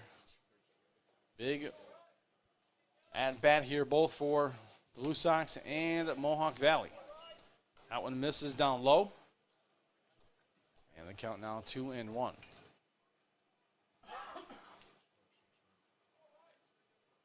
2-1 pitch. Callahan looks in. He's got runners all over the place here. First, second, and third. And that one gets away. And that's going to score a run. So a wild pitch and a run scores, and the score now 6-1 with runners on second and third for Utica. So not good for Mohawk Valley and Ryan Callahan. 3-1, still needs to get his batter here. Still has runners on second and third with just 1 out.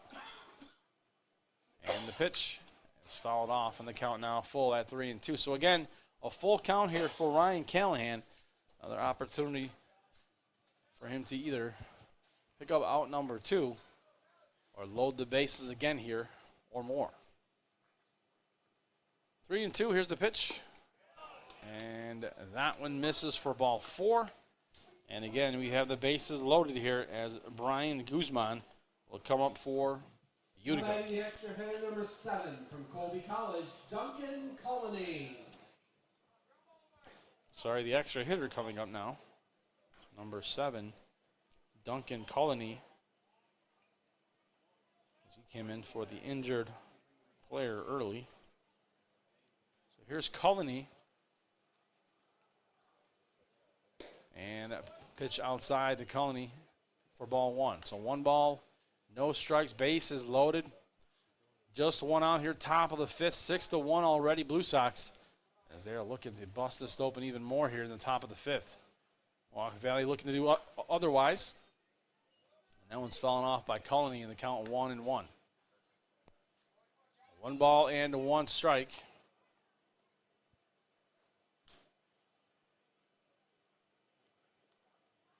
Colony back in the box, ready to go. And he waits the pitch from Callahan. Callahan delivers. And little chopper to second base. He goes to the shortstop who's covering the bag. They go to first, and they get the double play. Was exactly what they needed. Just 1 run scores, despite bases being loaded twice. And so the score remains 6-1 as we head to the bottom of the 5th. And we are going to have an interview coming up for you, so hang tight, folks.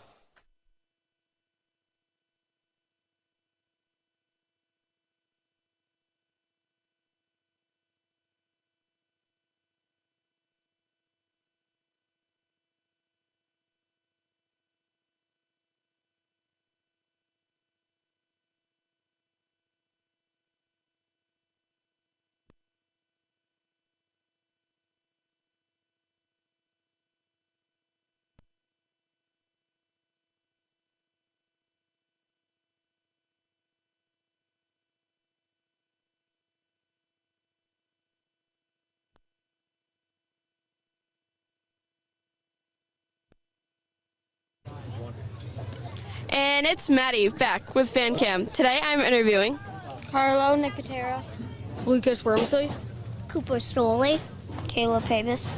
Where do you guys play baseball? St. Johnsville Little League. Fonda Fultonville Middle School. Herkimer. St. Johnsville Little League. What are your positions?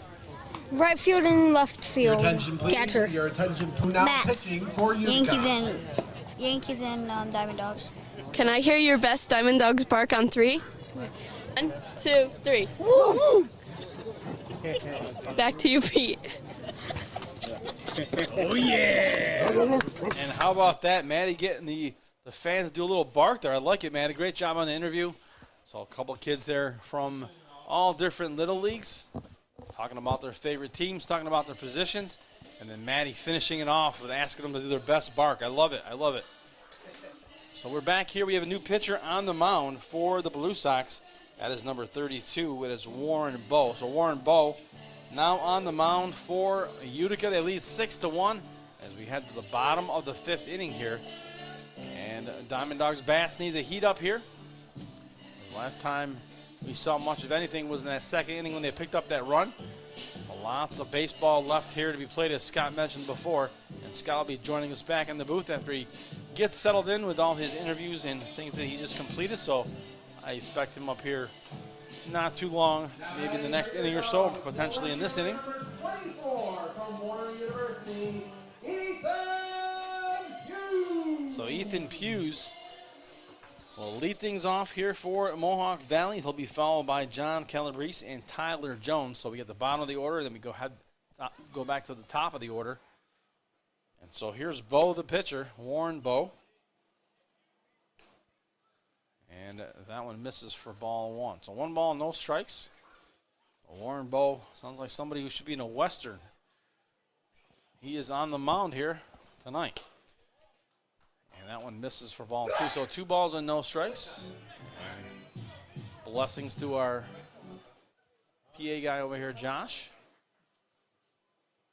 The pollen has picked up in the air, I think. And that one is fouled off.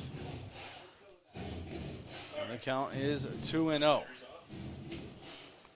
So 2 balls and 1 strike. And as I promised, Scott found his way back to the booth. So we'll give him a chance to get his headset on and settle in, and then maybe we'll turn on the mic and let him talk a little bit. So 2 balls and 2 strikes. And here is Scott. So welcome back, Scott. Well, thank you, Pete. I got to tell you something. That was more of a workout than anything. We were all over the place. You were busy between the innings, huh? That was a lot of fun, though. You know, we appreciate the fans doing the interviews for us. I want to say thank you to Nico Cerise for a great interview. Lots of fun down there. Yep. 3 balls and 2 strikes. I was just saying, Maddie did a great job on that last interview. You actually did a great job on the interview with Phil Lalonde as well. But I love the last interview when she got the kids to bark. Yes. That was classic. And good job on yourself on the interview, too. I like that. Well, thank you. I just, you know what? I'm thankful that Maddie has her mother's looks and her mother's charm. That's what makes it all happen. There's a walk for the Dogs. 3 from Bucknell University, John Calabrese. So Ethan Hughes will walk. John Calabrese will come to the plate again. 6-1 the score. So things have changed a little bit since you left the booth. They got a bunch of runs here. Talk about what you've been seeing on from the field view a little bit. Well, I tell you, Utica's getting timely hitting, and that's obviously a key for any game. Again, the Dogs have got time, but they really got to start putting runners on base here and start moving around, because you wait too long, Pete, and you run out of runway. Yep, I agree. No balls and 1 strike. We were just saying that. They got themselves in a couple of jams. They got themselves out of it. But 6-1 now. Now's the time to clamp down and make sure they don't score any more runs and to put some runs up of your own. Well, I like what Coach Louie's doing right there. A little small ball. Yep, puts on a bunt, 0-2 the count. Well, not only that, it puts the Utica defense on alert, too. Yep. That's if he could have put that into the field of play, he probably would have beat that out, because it doesn't look like Utica was expecting that one. But, hey, when you're down 5 runs, you got to do what you got to do. Right, down 6-1, no outs. You're not expecting a bunt. Here's the pitch. Outside, and the count of 1-2 with a runner on first base. So between innings, not only are we doing interviews, I saw we had to call you down for some EMT work. Yeah, and the thing is, going by both dugouts, the key tonight is for all the players and coaches really to stay hydrated. Yep. A night like this, if you're not staying hydrated, you can end up out of the game quick, because you tighten up, you cramp up, Yeah, it creates all kinds of problems. Yep, 2 balls and 2 strikes. I didn't see the injury at first base. We did see the player get called, come out, go to first, and then go over to the dugout. So hopefully he's okay and everything is good on his part. Yeah, I can't really go into too deeply, but let's put it this way. We didn't call the ambulance. Correct. So Dr. Scott was able to cure the problem. 3 balls and 2 strikes. It's just like that old game, Dr. Mario. Did I just call you Scott? Yeah, that's your name, right? Just check it. I actually lost my train of thought for a second. Listen, that's a nice thing somebody's saying to me, okay? 3 balls and 2 strikes. He strikes out. It was weird because, I do know your name, but I wrote it down in case. Sometimes you get that brain freeze up here with all the names coming through. Yeah. And then as I said, Scott, it just didn't sound right. So I'm like, let me make sure that's the right name. I'll tell you something, Pete. That is not the first time I've ever heard that. So, it doesn't fit you. Maybe you should consider changing your name. Well, 1 ball, no you strikes. have no idea how many times I've actually thought of that, but that's okay. See, now when you say it's Scott Kinville, it's got a good ring. Yeah. I like it. If I recommend it, if we're just gonna call you Scott Kinville, if we're just gonna call you Scott, I don't like it. Well, not that my opinion matters that much, but Well, you know what? Here, I'll tell you what then. consideration. I'll give you a challenge. I know I always come up with a nickname for our executive producer, Dave Stitch Warner, I should say. So it's up to you. You got to come up with a nickname for me. Goober. 2 balls and no strikes. I heard a recommendation in the background. I thought I heard Goober or something. I don't know. Yeah, Goober. 2 balls and no strikes. And there's ball 3. Well, what is it? They wouldn't like you if they didn't pick on you, right? Right. And we keep letting you in the booth. I mean, we I know. Lock the door, right? I'm just waiting for security to show up. 3-0 is the count. Here's the pitch. And that one is down low for ball 4, so he's going to take his base. That's going to put runners on first and second. Well, there you go. He had only 1 out. And, you hate to say this in the 5th inning, but the Dogs really got to get something out of this. I agree. This is exactly what you're talking about. We need to start getting runners on base, and they've done just that. But now you can't leave them there. Right. The opportunities are there. Now you really do have to start grasping them. So Joey Calabretti's going to try here, as he has singled and reached on a fielder's choice already in this ball game. So Calabretti, you talked about him earlier. He's been a good bat for the Dogs all season. I mean, although we're early in the season, now would be an ideal time to get that bat rolling even more. Oh, versatile too. I mean, pitches, plays out in the field, he hits. Yep. I think we have to start calling him Swiss because he is the Swiss Army knife of the Dogs. 1 ball, no strikes. Swiss Calabretti, I like that. Yeah, you know what? You might have to offer it up to him, see what he says. 1 ball, no strikes. He might look at you and think you're crazy, but... Well, and again going back to that, that's not the first time that's ever happened, so... 1 ball, 1 strike to Calabretti.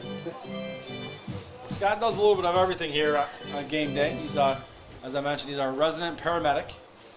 I think they keep him here just in case one of us guys in the booth goes down. Which with this heat we could. Yeah, I was going to say, we may need multiple medics up here tonight. 2 balls and 1 strike. I mean, I'm cramping up already, so I can go down at any moment. Well, you're standing right next to me, so this might be like bowling if you knock me over, so... I'm not sure what would happen if I go down, if you just step over me and start talking, or you'd actually help me out. We'll see. No, it gives you mouth to mouth. Oh, boy. That one has popped up. Oh, boy. And a couple guys were converging. That was almost a big-time miscommunication there. Yes, sir. We had the, was it the second baseman that was there? We had the second baseman and center fielder, yeah. A lot of traffic going on there. College, John Ramsey. So John Ramsey now will come to the plate. He's walked in his last at bat and struck out. And just like that, 2 outs on the board now with runners still on first and second. And that was the center fielder's ball all the way, but it's really hard when you're, from the infield, you're trying to track the ball because you got your back turned, which isn't easy to do. So sometimes you just don't hear the, I got it. So fortunately, nobody collided, though, because you don't ever want to see that. Well, that ball misses for, that one misses for ball 1. Yeah, if they collided, I might lose my partner up here for a little bit, and you might have to go check him out. I have to do some more running. Now, people don't realize when you get out to the outfield how much field is there to cover. There's a lot of space out there. I mean, it looks all pretty and green from up here, but once you get out there and you're covering that space, those guys are running full speed to get to those spots, and when they got to call off and put the brakes on, that's tough. Yeah, it is. It really is. And fortunately, there's been no rain. I mean, like the other night when it was raining, that field was slick. Yep. No. And that one misses for ball 3. So Dave, the executive producer, whatever you want to call him, Stitch. Yeah. He's over here. I mean, he's also our resident meteorologist. He's over here keeping the clouds away and doing his rain dances to make sure no rain I just wish we had a camera up here for that. We just launched strikes in a rock. I mean, Well, I will tell you that he's also a big-time, like, rocket guy. Yep. You know, he's watched, was it Boca Chica or whatever, where they launched those rockets from? You go down to his studio, he is glued to that iPad. well, I see that he started a new blog, He did. New blog, a new endeavor. Shutter to the stars. Shutter to the Stars. If you want to check it out, how can you reach him? How can you find it? I know you. ShutterToTheStars.com. ShutterToTheStars.com. Look it up. You'll find it. He's got all kinds of good stuff up there. Pictures, stories, you name it. He's got it covered. Yeah, he really does. And he's really, I think he's bored. You know what I mean? I think he's bored. You know, I got to start to believe that. I mean, that's, or he's just very enthusiastic. You know, there's that too. Oh, that too. So Ramsey will walk. Caden Hartnell will come to the plate, and this is what we were talking about. Bases loaded. Well, with 2 outs here for Caden Hart. Pete, the table's set. The Dogs have got to eat here. There's just no ifs, ands, or buts about it. And Caden Hart's been coming through with timely hits in the time he's been here with the Dogs. So now is the time. Yeah, he sure has. He already has a home run. And there's one is going to hit it to the third baseman. He bobbles it. And that's going to allow a run to score. And that's maybe what the Dogs needed. There you go. Even an error can get things started for you. Just that one break, you know, the confidence builder. That whole belief that, oh, okay, well, hey, this finally went right for us. Yep. And when you start thinking things are going to go right for you, well, darn it, things do start going right. So here you go. Bases are still loaded. Lots more opportunities here. Yep, that little break might be with the catalyst to start some changes here. And the Dogs start scoring some more runs. So 6-2. They chip away 1 run at a time. Lots of baseball to play here, but big opportunity here for the Dogs. Well, the Dogs would like to shutter to home plate right now. And they would like to launch a rocket. That's right.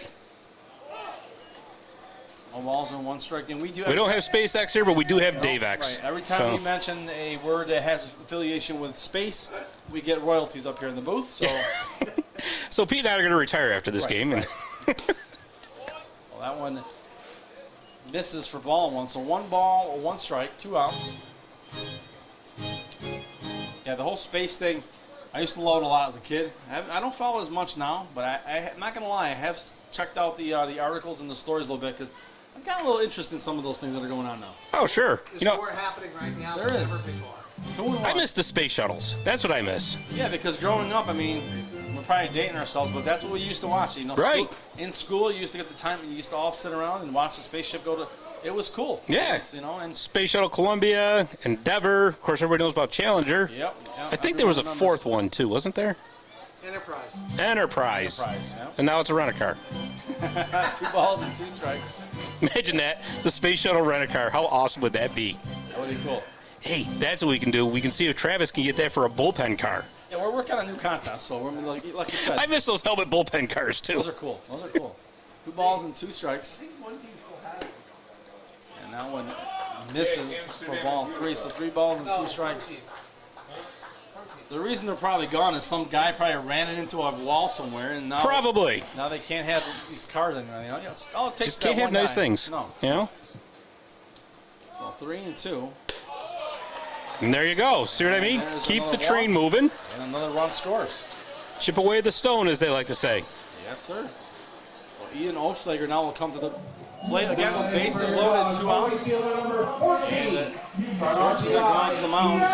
267 coming into this ball game today, so would love to add to that batting average with 1 swing on the bat. Well, right now, you got to figure with 2 outs, the runner's going to be going with the crack of a bat. So even a single brings home 2 more runs, you got a whole new ball game. Oh, yeah? Yep.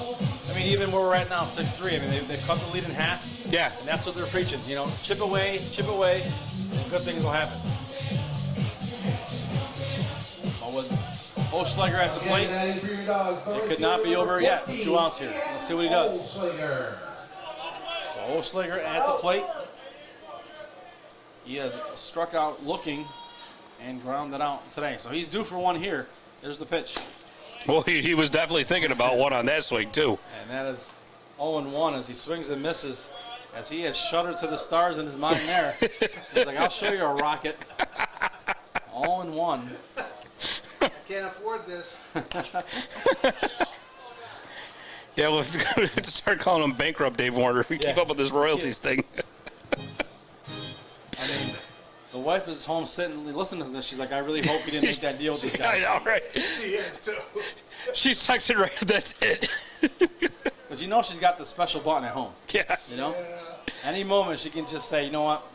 It's not working out. Is it? Find another hobby. He held up there, so. 2-2 the count. Well, he's battling back. He was down 0-2.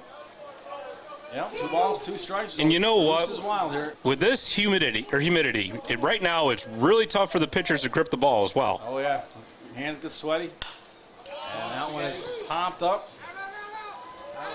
Oh, our cameraman had to move there. Oh. You know that's an awkward spot over there. Plus, it would have been out of play, I believe, anyways. Yep. Anytime it gets down that line, it's just a lot going on down there. Yeah. You got the pole down there, you got the fences, camera crew.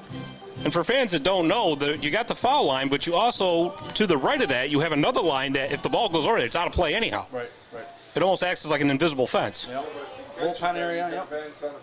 So 2 balls and 2 strikes. Bases are loaded here for Oschlager. Except there's no collars involved. And he hits that ball hard to the third baseman. He knocks it down, and that is good for a base hit. So another big hit here for the Dogs. Another run scores. 6-4. Now the score. Hearing an awful lot of barking down there in that dugout right now. This team is getting pumped up, and this inning is not over yet. And Scott, we talked about those little things, and again, the ball hits sharply to third base. A lot of times that's going to be an out. It wasn't. So the little things are starting to go right here for the Dogs. Exactly. It's so funny how one break leads to another.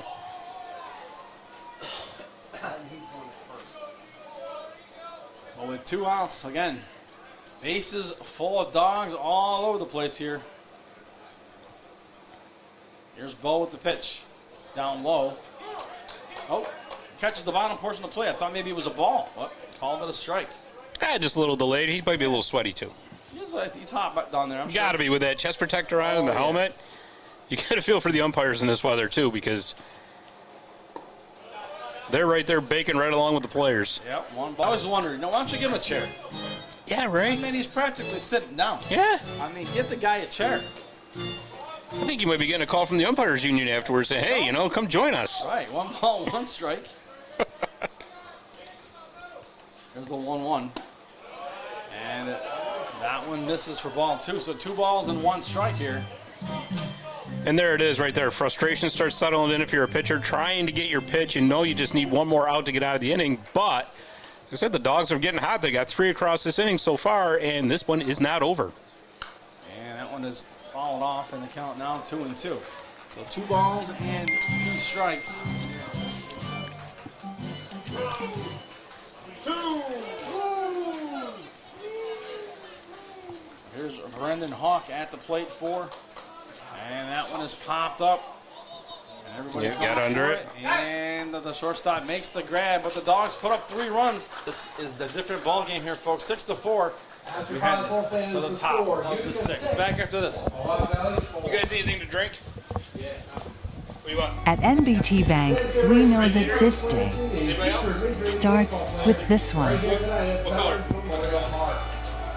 This day starts with this one. Because no matter how unforgettable the extraordinary days are, there's a lot of every day that leads up to them. You can count on NBT Bank to help you get started. NBT Bank, it starts here. Ready to make their major league debut very soon. So keep your eyes on the game. You're going to be watching the next big baseball star right here at Veterans Memorial Park tonight. Your attention, please. Your attention, please. As a breaking news, we get a rod. From St. Thomas U.S. College, get a rod. number 23, U.S. hit a rod. Brandon Hall.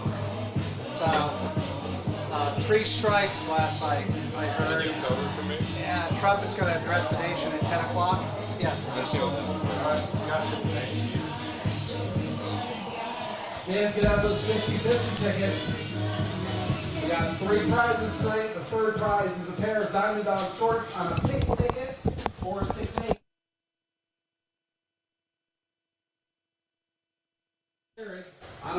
are back for the top of the 6th inning. And Scott, not sure if you heard it, you were downstairs while this came through. We got breaking news. Not news you want to hear, but the U.S. has hit Iran, and with 3 strikes apparently, and the president will be addressing it at 10 o'clock tonight. Oof, well. So it's tough news. Yeah, that's fingers crossed everything turns out.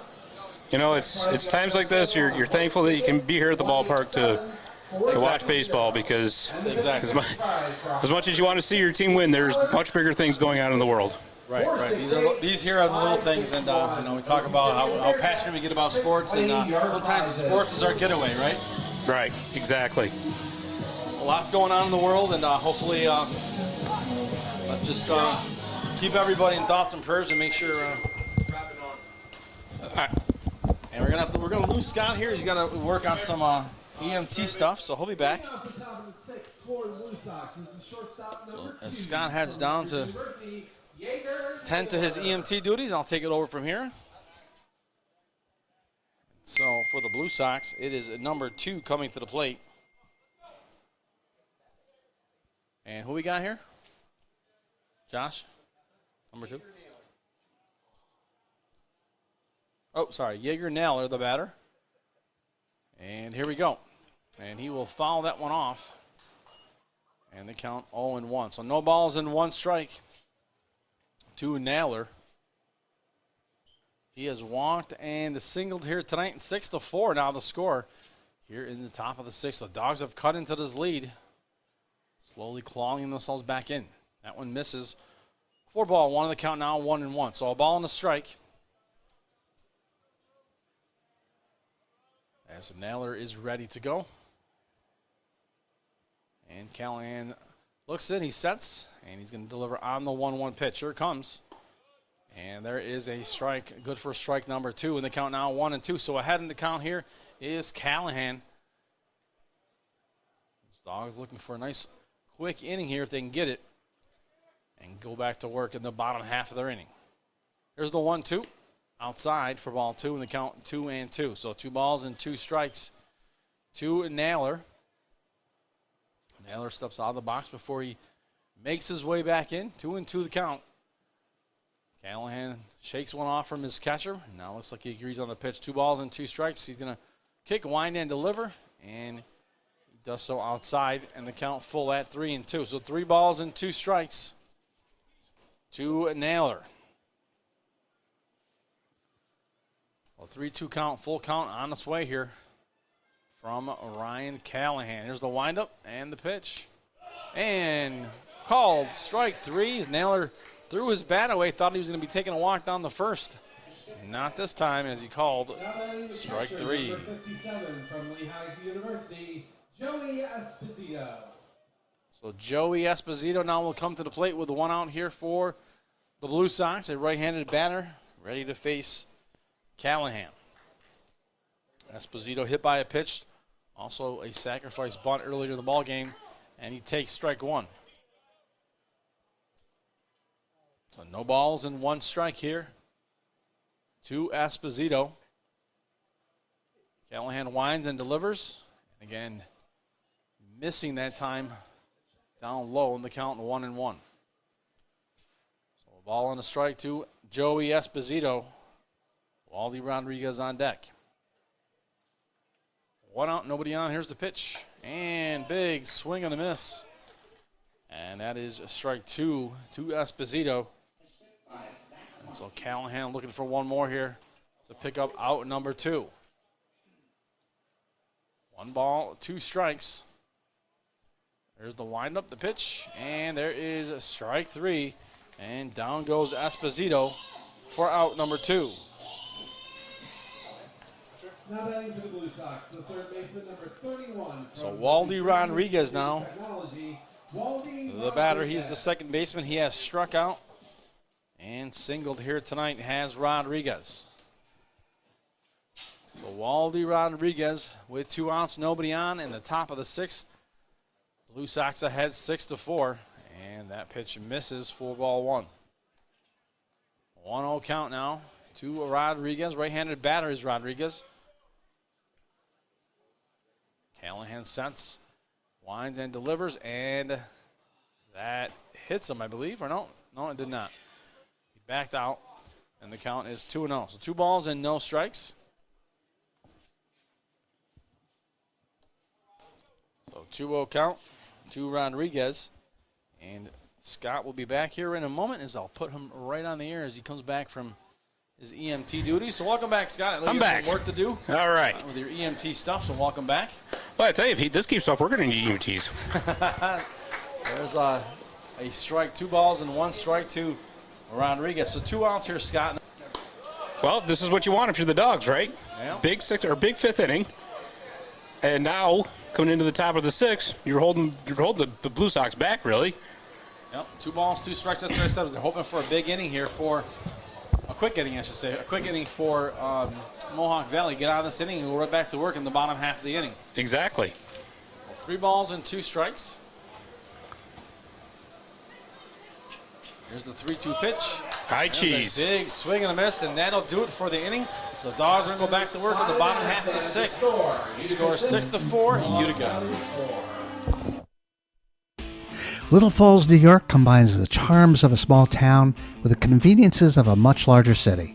Of course, you'd expect to find welcoming people, beautiful scenery, family-friendly activities, and plenty to do outdoors. But you might be surprised to find that Little Falls, New York also has an espresso bar, gem shop, art center, French restaurant, antique centers, local hospital, and extensive civic services and amenities. Not to mention homes both beautiful and affordable, nestled in a dramatic natural setting amongst steep hills that descend to the Mohawk River and Erie Canal. Little Falls, New York. It's a great place to spend a few days.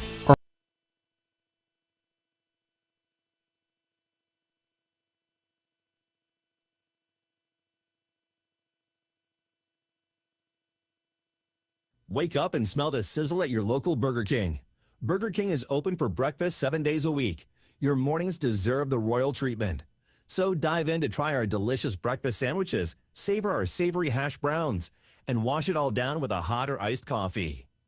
Whether it's Monday or Sunday, we've got your breakfast cravings covered. Swing by BK today to have it your way. You rule at participating U.S. restaurants during breakfast hours.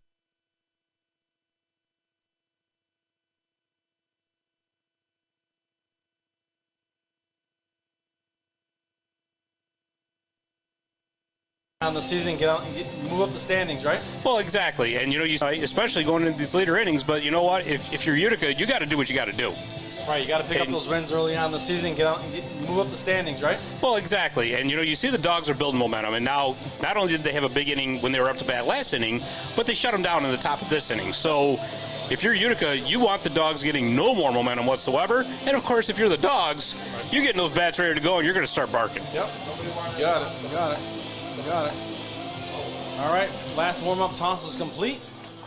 So we're off the bottom of the 6th for your Dogs. ready to go here. As the left fielder number 24, Ethan Hughes, is going to come to the plate to start things off here for the Dogs. Hughes has walked twice here today, bottom of the lineup. Then we go back to the top with John, can't even see my notes here because it's getting dark up here. John Calabrese And Tyler Jones all due up here in this inning.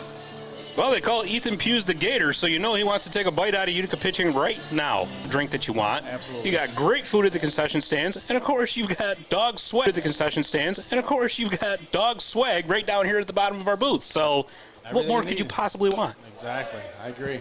That one's fouled off for strike 1. And really, who's going to complain about hot summers, right? That's what we want. That's what we're looking for. We wait all year for this for, 2 months? Yeah. And that's all we get. I'll tell you what, Pete, in February we wouldn't be complaining about this. No, we won't. We always find a reason to complain here and there, but we're not going to complain for good weather in June or July. Scott can complain. The boss is in the booth. So 1 ball, 1 strike. Yeah, so Scott's wife has joined the booth. So we're kicking Scott out. Well, we might have to put her on the air, too. 1-1 the count. Talk about Boca Chica. And that was popped foul. Count 1 and 2. Worse than you. Well, Pete, I'll tell you something. I noticed looking out into center field, we've got this little thing called the wind starting to pick up a little bit. Oh, yeah, the flag's got some movement going on. Maybe if we can get some of that breeze over this way. Check the rain.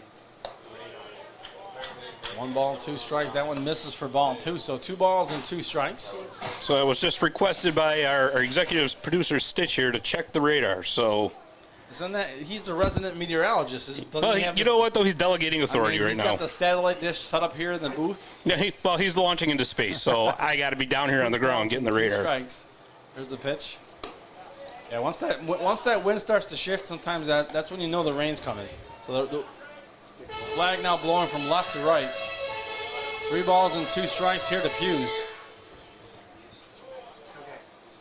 Well, 3 and 2. There's the windup now and the pitch. And the Gator strikes. Left high for ball 4, and he will take his base. And exactly what the Dogs need here is another runner on base to start things off.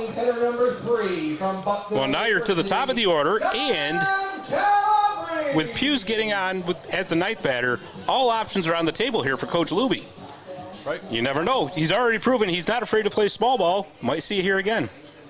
Yep, so here's Keller Brace with a runner on first. Hughes taking a few short steps off the bag at first base, being held on. And here's Ackerman with the pitch. Shows bunt, and the ball gets away. What a break there for Mohawk Valley. Now the runner in scoring position, so they wanted to get that runner moved over by bunt. He gets there by pass ball. Well, hey, you know what? Whatever works, Even better, right? Even better. Absolutely. So 1-0 count here to Calabretti. Nobody out, 6-4. Dogs find themselves down here in the bottom of the 6th. Ekman looking in, long stare. Now he sets that runner at second, not being held on. He takes a glance over, and now he's going to throw the pitch. And it is down low for ball 2. So 2 balls and no strikes. So Scott, I'm going to put you on the spot because you haven't done it. I'm going to do it. Okay. Belated birthday to your wife, I believe, correct? Yes. So absolutely. You should have took the opportunity. I know. I'm sure I'll hear about it, but that's okay. I mean, I threw you right under the bus. She was, So 22 years young the other day. I mean, I was gonna wait till the inning was over and then call you out, but I figured I'd just call you out early on. Yeah. So 3 balls and no strikes. I saw that. Oh, I was just corrected. She said you should have said 21. Yeah. See, so you can't even get it right. Hey, listen, this is why I'm up here in the booth. Now you're in trouble. Yep. So 3 balls and no strikes. So if you like hearing, because he's gonna be grounded. Yeah. Well, hey. Yeah. I mean, rule number 1: never talk about your wife's age. Yeah. Well. And then you get it wrong. Yeah. She's 21 years old, and you said she was 22. Yeah. Terrible. Yeah. 3-1. So it was good seeing you. I won't see you for a while. 3-1 count. Pete, just give my best to everybody, and. Yep. Say what you need to say. Yeah. This is probably your last inning. That one's popped up and caught by the third baseman for out number 1. I might need that ride to Boca Chica or whatever it is pretty soon here. So. No, he did make the required Facebook post. He did that. I believe you brought her out to dinner. Yeah. Yes. Well, lunch. Right? Lunch. Out to Utica, I believe. Well, we stopped in Herkimer. Okay. You stayed in the right county, so you're good. Yep. And then we went up to Utica to do some shopping and stuff, and yeah. The mayor's mad at you now. Not what I do. She's listening because she wanted the money to be held here in Herkimer County, sales tax. Instead, you took your wife to Oneida County. I mean, Scott, really, I'm not trying to jump all over you, but you got to make better decisions. Well, what were we talking about? Getting breaks? The Dogs are getting all my breaks now because I got none. 1-0 pitch. Called strike 1, so 1 ball, 1 strike. Scott's just going to crawl into the little hole. I'm just afraid of this window being open. That's 1-1 count here to Jones. Again, runner on second base here for the Dogs, 6-4. With a 1-1 count here from Ekman. So Ekman's going to kick, wind, and deliver on this 1-1 pitch. And that one is fouled off by Jones. And the count now 1-2. Well, if you're Jones, now you got to protect the plate on top of it all. So how's the radar look? Are we good? Well, I actually was just showing the phone to Dave. I don't know. And he's the meteorologist. All right, 1 ball, Pete, 2 so strikes. I don't want to, I don't want to jump on his toes or anything. 1-2 the count. You're going to have Bill Cardis on my ass. 1 ball, 2 strikes, and a 1 out. Here's the windup in the pitch by Ekman. And that one misses for ball 2. So 2 balls and 2 strikes. Yeah, I was talking about, how the game ended the other night, and I know it's just suspended. We'll get back to it, but you know, we got through. We knew pending weather was on the way, and we get to the bottom of the ninth, and the skies just opened up. Yeah, it was terrible. Just we thought we were going to get the game in, and well, the weather god said no. Yep. So 2-2 pitch. A lot of movement on that There's pitch. A curveball for strike 3, and that one, like you said, it's got a lot of movement. Froze him. But I tell you, Pete, looking at this Utica Blue Sox defensive alignment, there is a lot of space in that right center field gap. Oh yeah, yep. They're playing very far out.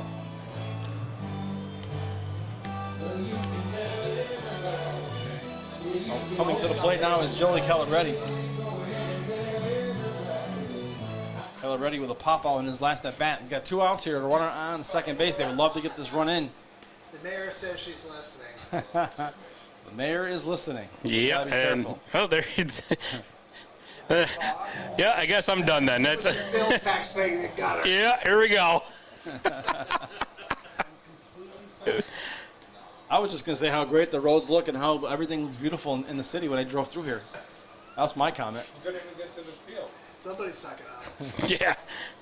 Hey, that's that called one misses. progress. Listen, Pete, I've already dug the hole. All you got to do is not step in it. I mean, come on. 1 ball, no strikes to Calabresi with 2 outs.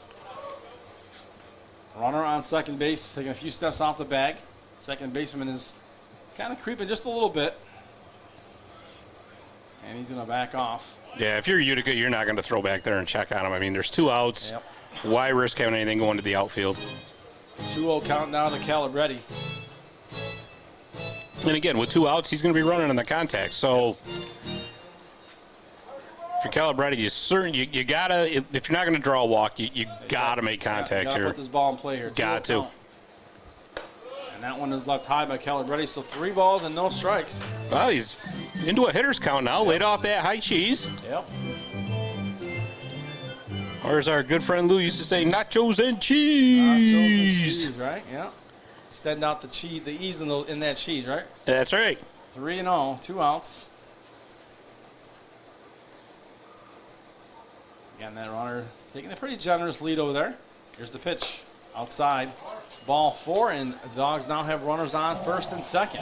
Well, the tying run is now on first base. Now in for your Dogs, the shortstop, John number Ramsey. 34 from Trinity College, John Ramsey. Ramsey's already picked up 2 walks here in his last 2 at-bats. He struck out once here tonight. Gladly he'll take another walk to load the bases, but with 2 outs, he's got to make sure he gets on base. Dave, we need the umbrellas. What shit? They said they're feeling something. And the umbrellas are coming Well, out. it sounds like the rest of the crew here is scrambling. Yeah, so the camera crews have asked for the umbrellas. Whoa.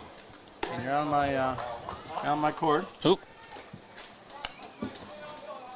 Yeah, you got a little situation here. Step over the court. As Dave is tangled amongst the cords here. Ball 1, right? And 1 ball, no strikes. There must be little signs of some sprinkles down there as the cameras crews asking for some umbrellas over their cameras because obviously the rain. Well, those cameras do not like the rain whatsoever. No. So if you want to see somebody's head.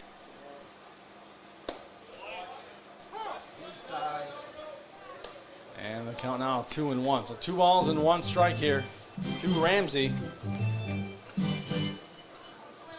With 1 ball and 2 balls and 1 strike, 2 outs. Runners on first and second here for the Dogs. Down 6-4. If you're Ramsey, you can still look for your pitch here. Yep. That one is inside for ball 3. The count now 3-1. Well, and here it is, Pete. This is what we were talking about earlier. You know, the longer these innings drag on, the tougher it is for the pitchers. Yep. All that humidity in the air, the ball gets sticky, hard to grip. Yep. You get to where you want it to go. Keep throwing the ball. Same thing for the fielders, really, too. Yep. 3-1. Here's the pitch. And that one called a strike. Inside. Look a little outside to me, but 3-2. So a full count here to Ramsey. A big pitch coming up here. A big at-bat for Ramsey and even for the Blue Sox here. Perhaps the biggest of the game for the Dogs so far. 3-2 pitch now on its way from Eckert. Here it is. And that one is falling off, so staying alive is Ramsey.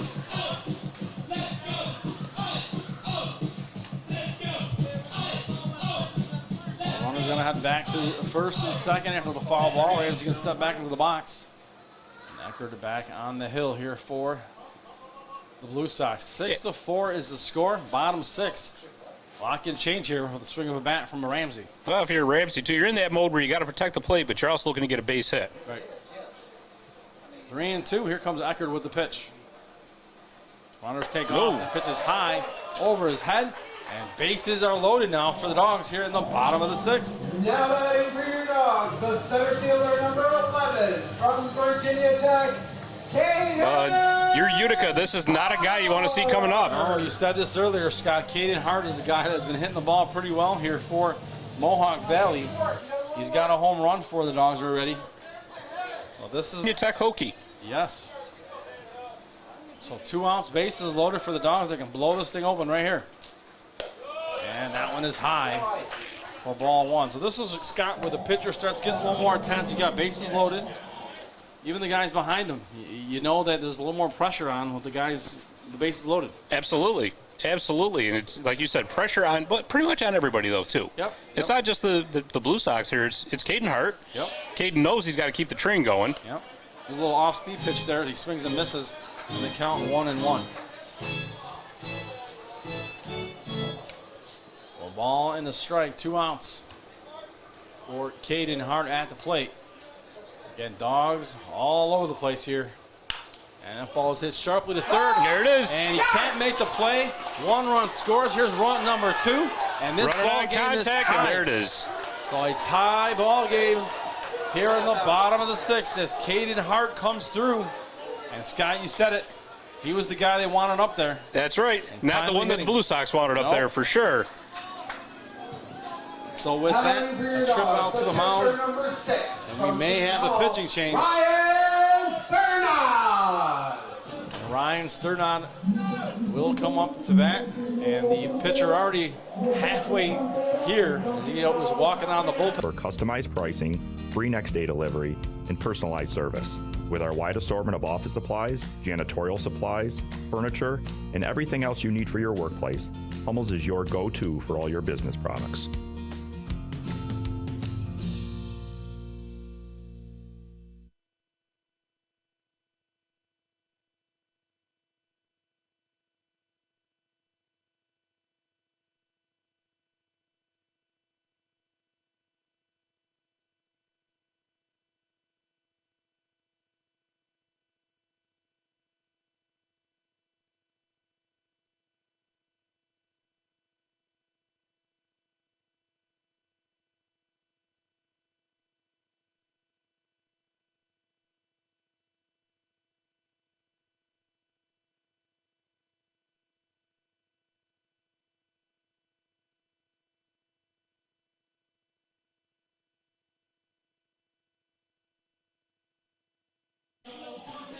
All right, Scott, we're back.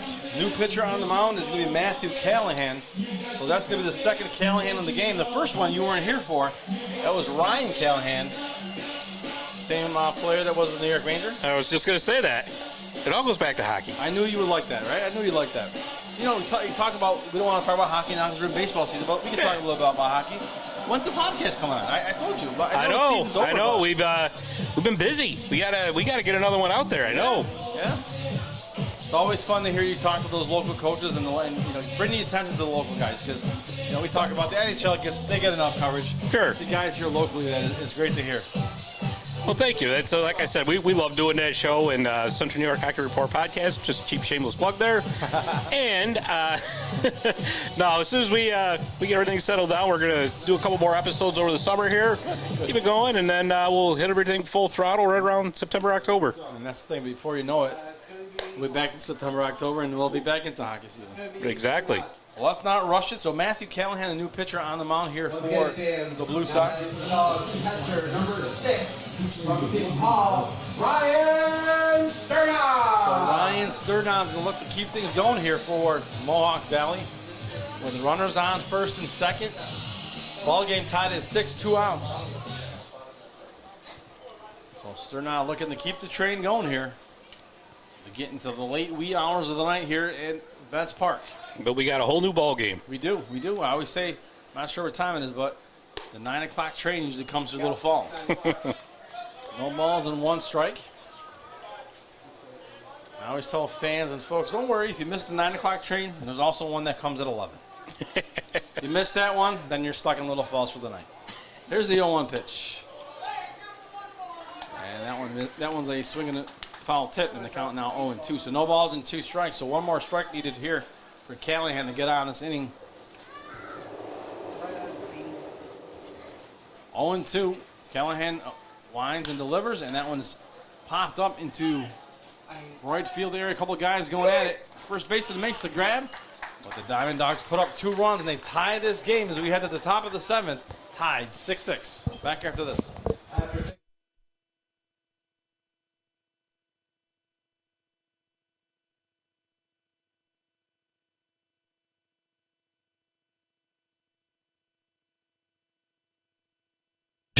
We know pools. Garrity Pools and Spa are the experts in building and creating backyard memories for thousands of families. Garrity takes pride in offering only the highest quality in-ground Pacific pool and radiant above-ground pools that are built for upstate New York weather. Garrity offers only the best with BioGuard chemicals to keep your pool sparkling clean. Visit the professionals at Garrity Pools and Spa, 234 South Caroline Street, Herkimer, or GarrityPools.com.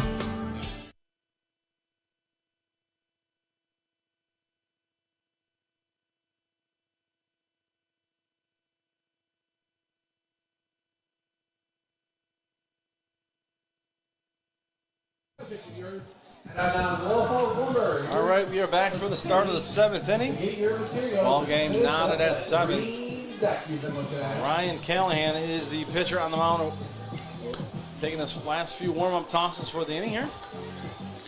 Callahan versus Callahan, and we got the score line is really even too. Not only are the runs tied, each team's got 6 hits. Yeah, pretty even across the board, huh?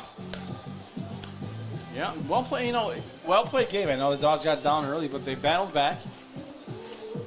But when I talked to Coach Luby in the preseason, even Travis Heiser, they both said that what they're looking for in their players is grit.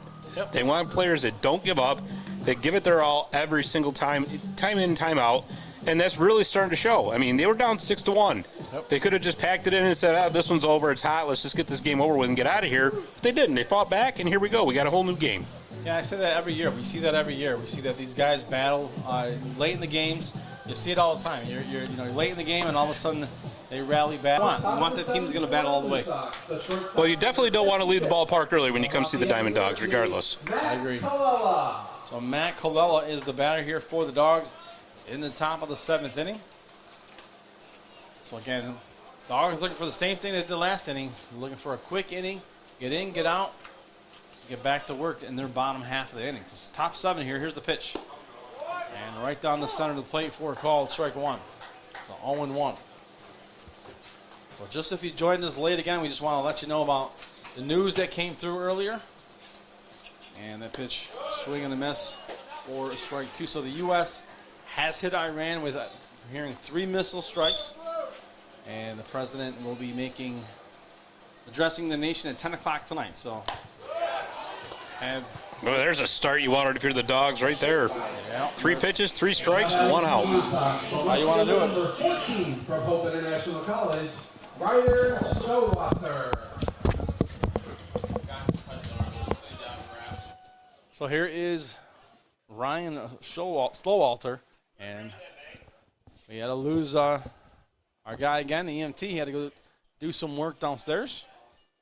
So he'll come back when things are settled in. A lot of times when the pitchers finish pitching, he's got to go out there and get some ice on them.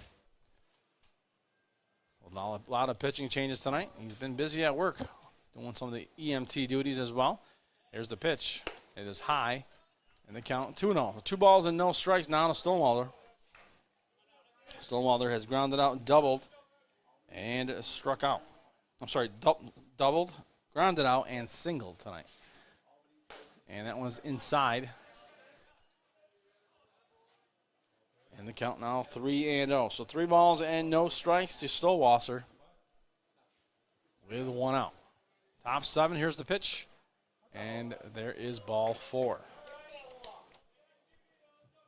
So Stonewaller will walk, and Xavier Smith now will come to the plate. Excuse me. Xavier Smith. So here it comes, Smith at the plate.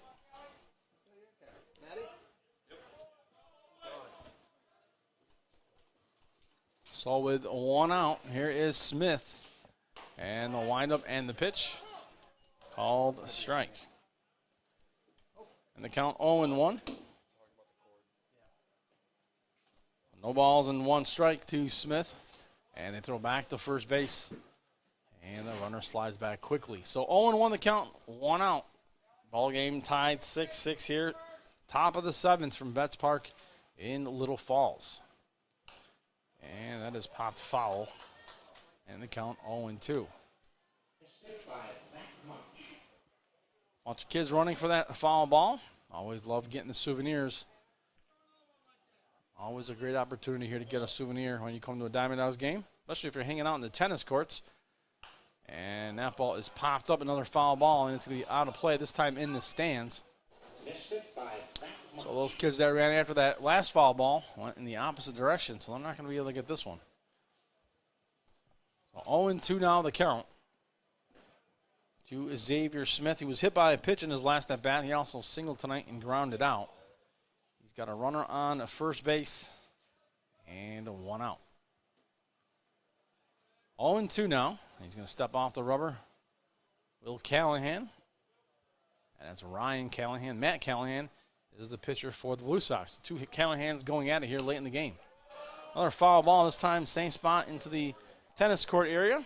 So hopefully those 2 kids that were out there looking for the first ball, one gets one and the other gets the other, and they both go home happy. 0-2, 1 out. Runner on first taking a short lead. Callahan sets now, winds and delivers, and that hits him. That hit him. And so he is going to head to first base, and now runners on first and second for the Blue Sox. So Sean Souza now the batter. So the second hit by pitch for Xavier tonight. He's taking 2 hits tonight, and here comes Coach Luby. And Luby and the entire infield converging on the mound. And he's going to talk to his pitcher. Tell him we got 1 out here, runners on first and second. Let's get out of this inning and get a couple outs here and put an end to it.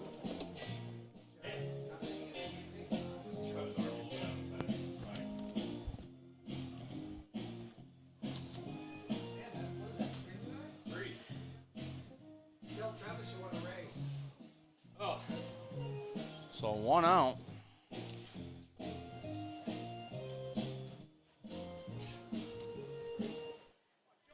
So with 1 out, here is Souza at the plate. So Scott joins us back after his EMT work. Like I said, a lot of times after those pitchers are done pitching, he's got to put some ice on those arms and make sure they're good. So thanks for coming back, Scott. I know you've been busy tonight. Well, I got to tell you, I've climbed these stairs so many times, I feel like Rocky Balboa in front of the Arts Museum.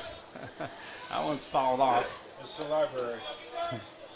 No balls and 1 strike. Now we're starting to wonder what it is because he said the museum. Would you say it was Art Museum? I always thought it was the Art Museum. They move it. I know they moved that statue at one point too. Our man Ezzo is saying it's the library. You know what? I want to see him run the library stairs and do the Rocky thing. Ezzo? Yeah. Let me tell you a little bit about Ezzo. Hang on a second. No balls and 2 strikes. Little history for you. Before you came here in the booth with us and joined us, this man right here, well, I don't want to let the kids down, but hopefully, kids, if you're listening, cover your ears. I'll give you a second. All right, good. He was the original DiamondDawg. Oh. So he was out in the field with that costume, right? Well, it wasn't a costume. He became the dog. I mean, once he put it on, he became a dog. So he strikes out. But a couple times we had to bring him to the hospital. We could have used you, Scott, because he overheated and, I don't know what happened. The dog went down. Well, you know what? He had to learn how to, pant and, get his, that's what the dogs do. They put their tongue out and pant. Yeah. I mean, we put him in that costume. No place to, I don't think we had an air vent in there. And that one that's a tough play. That's a tough play, yeah. He tries to make the play, unable to make it. Not let it get by him. Yep. That's all. I mean, that was really the best he can do at that. Exactly. Well, here's Ryan Ulisse. Got runners on the corners now with 2 outs. And Blue Sox have gone ahead 7-6. Nice ball there with some curve on it. That ball curved in for a strike, 0-1. So, yeah, so Ezzo really put his time in as he, like I said, he became the dog. I don't want to say he put the costume on. I mean, it's like Superman. You put the costume on, but then he wasn't Ezzo anymore. Right. You know what I'm saying? Yeah. Although one day I did go into the locker room one season, and I saw the dog laying there. So I called the veterinary place, because that was one of our sponsors. And they may be one still, I'm not sure. We called the vet, and they took care of him, and he's doing well. Well, that's good. Yes. So just for anyone wondering, we haven't had the dog here in a while. He's busy. Yeah. I mean, it's not his only job. He's got other things to do. Sure, absolutely. So, you never know. Can't promise when he'll come back. 1 ball and 2 strikes. Ball's hit on the ground. And that'll do it for the inning. So 1 run does score. They take the lead 7-6. We'll be back after this next inning here. Bottom of the 7th. Dogs coming up, looking to tie this game back up. If you're looking for some Office Plus, Wake up and smell the sizzle at your local Burger King. Burger King is open for breakfast 7 days a week. Your mornings deserve the royal treatment. So dive in to try our delicious breakfast sandwiches, savor our savory hash browns, and wash it all down with a hot or iced coffee. Whether it's Monday or Sunday, we've got your breakfast cravings covered. Swing by BK today to have it your way. You rule at participating U.S. restaurants during breakfast hours.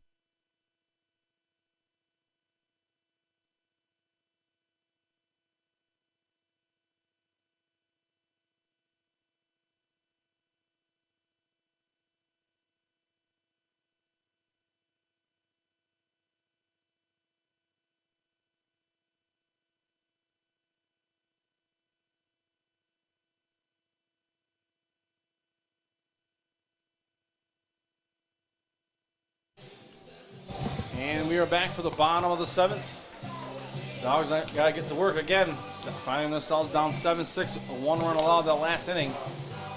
Well, before we went to the commercial break, though, that last out there, Brandon Houck made a nice stretch and a scoop right there. Yep. And I know as Coach Luby put him over at first, was it last inning or 2 innings ago? I kind of lost track a little bit because I was in and out. But at any rate, Brandon's been phenomenal defensively over first base for the Dogs this year. So very smart move by Coach Luby to make sure that, on that first base side, you're going to have that defensive lockdown. Yeah, he really has. So coming up for the Dogs here, number 14, Ian Oschlager. Again, we talk about a guy you want to play. Here's a guy you want leading off for you. Absolutely. Ian Oschlager, last at bat, he singled. Well, it's like we said, too, last thing. He made a nice defensive play out in the field, make sure that ball didn't get by him, or this could have been much worse. Yep. Here comes the windup and pitch now from Callahan. This is Matthew 1. So just an update. We were talking about the dog before we went to commercial. Last appearance I remember seeing, now that I thought about it, he appeared at Travis's house. I think it was before the season. So he's doing his rounds. We'll see him around town maybe once in a while. So 2 balls and no strikes. I think that went off the umpire's face mask. Did it? I believe that's what that was. Those guys take a beating sometimes. I'm telling you.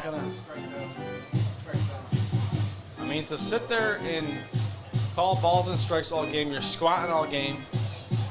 I mean, that's sending the heat. There's a lot going on.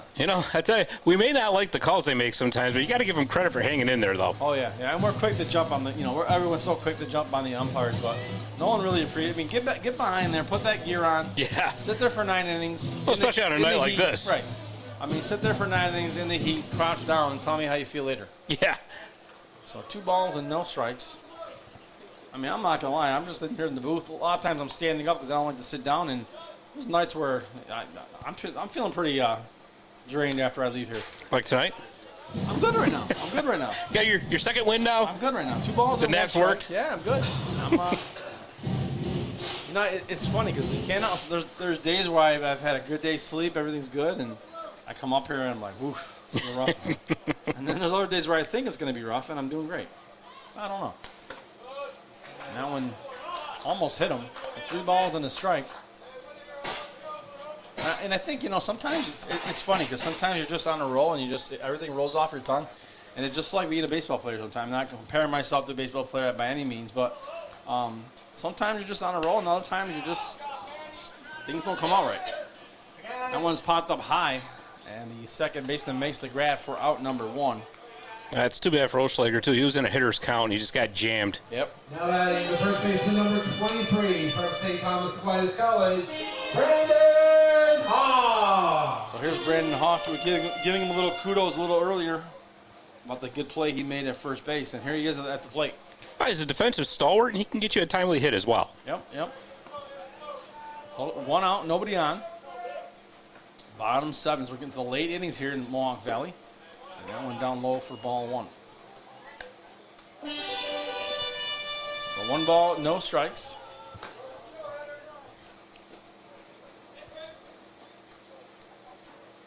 And the wind's died down again, Pete. So yeah. There's that. When it does, you can feel it, man. No lies detected here. Oof. 2-0. And it's funny, the minute the wind stops, yeah, you're just going to start feeling it even here in the booth. You're like, ooh. Start sweating a little more. 2-0. And we're just up here talking, right?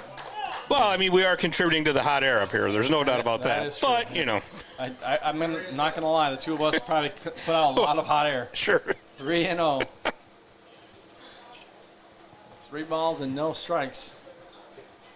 I've been talking today since I woke up this morning. It's been crazy. I haven't stopped. And you're still going strong. Still going. And there's ball 4. Now batting for your Dogs, the left fielder number 24 from Warner University, Ethan Pugh. So Ethan Pugh's now the batter for the Dogs with 1 out and a runner on first. So again, an opportunity here for the Dogs.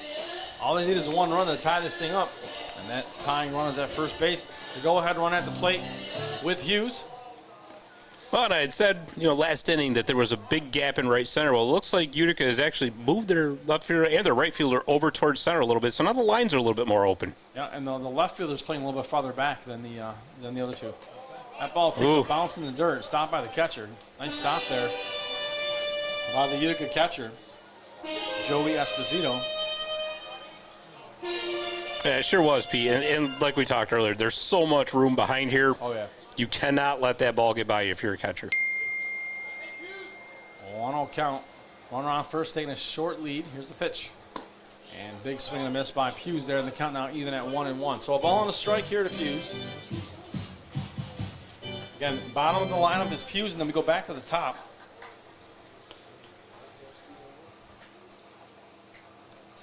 Dogs are in the spot here to do some damage. And that one hits him. That one hits him. So Hughes is going to take a walk.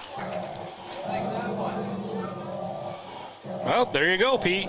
Get a break. And now you got runners on first and second, 1 out. Yep. And you got the very hot John Calabrese coming up. Yep. With the 1 out, when I saw them get hit, I was like, oh, I'm not sure we're going to lose Scott again. Don't say that. I mean, working overtime here tonight, Scott.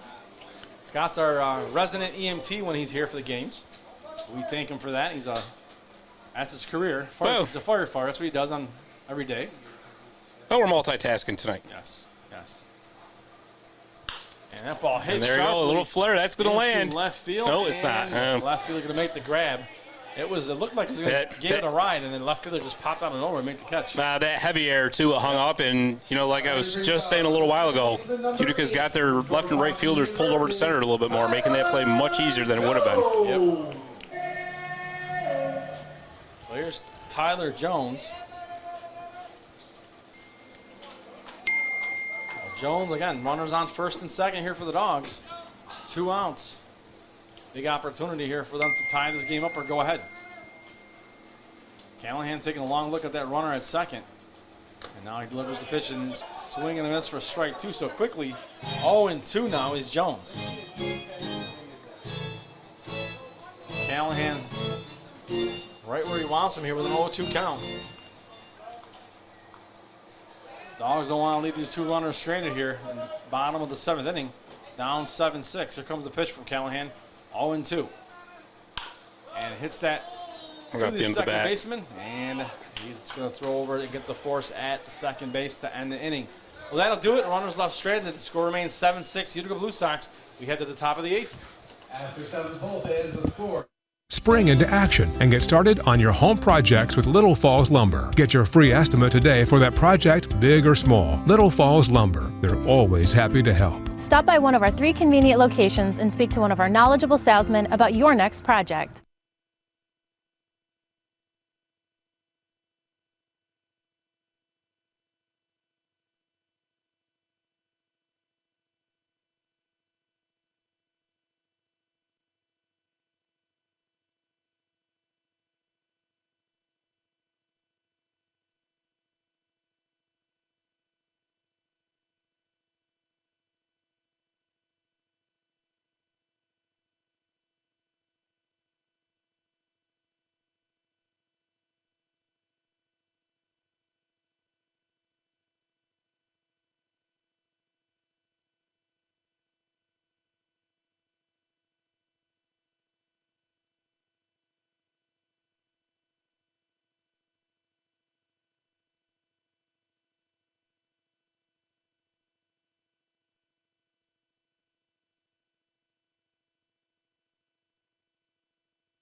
And we are back. We are in the 8th inning, top of the 8th. New pitcher coming in for the Dawgs, Aiden Colagrande. Aiden Colagrande now taking his warm-up tosses here. So 7-6 ball game here in the top of the 8th. Well, 3 saves on the season for Aiden. This is obviously not a save situation with the Dawgs trailing, but this is definitely Coach Luby saying, I want no more runs across that play. I want to put my team in the best position possible to come back. Colby College, Duncan Colony. So here's Duncan Colony for Utica. Oh, we've heard Trinity, Colagrande. we've heard Trinity University get called. Now Colby, we got NESCAC going on here. Yeah, those are big hockey schools, right? Yes, it is. Yeah. Right there with Hamilton College right up the road here in Clinton. How'd they do this year? I didn't Hamilton follow College did excellent. Did they? They got to the NCAA tournament and they made some noise. They won a game. They got into the second round. They did phenomenal. So, and I'll tell you, that's a young team. So they won the NESCAC tournament. Looking good. Yep. 1 ball, no strikes. And I always talk about calling the hockey games and stuff, and 1-1 the count. That's a great. I mean, I've gone to that rink a lot to watch games, and only because my son at the time he was. I mean, now he's likes to go to the other schools, but likes to get right on the glass and watch the games. And those, I mean, there's no bad spot there. You can get right on the glass, watch the games, and the players are great. Oh yeah, Sage Rink is one of the classic old school all-time barns. Yep. 1 ball and 2 strikes. And I know they're 1 ball and 2 strikes. And I know they're raising money up there to do a facelift renovation to the rink, to update it, modernize it. Yeah, so 1 and 2. Good things going on College Hill. And that one misses for ball 2. So 2 balls and 2 strikes. You know, we're really spoiled with the hockey in our area, with Utica College, Utica University doing so well.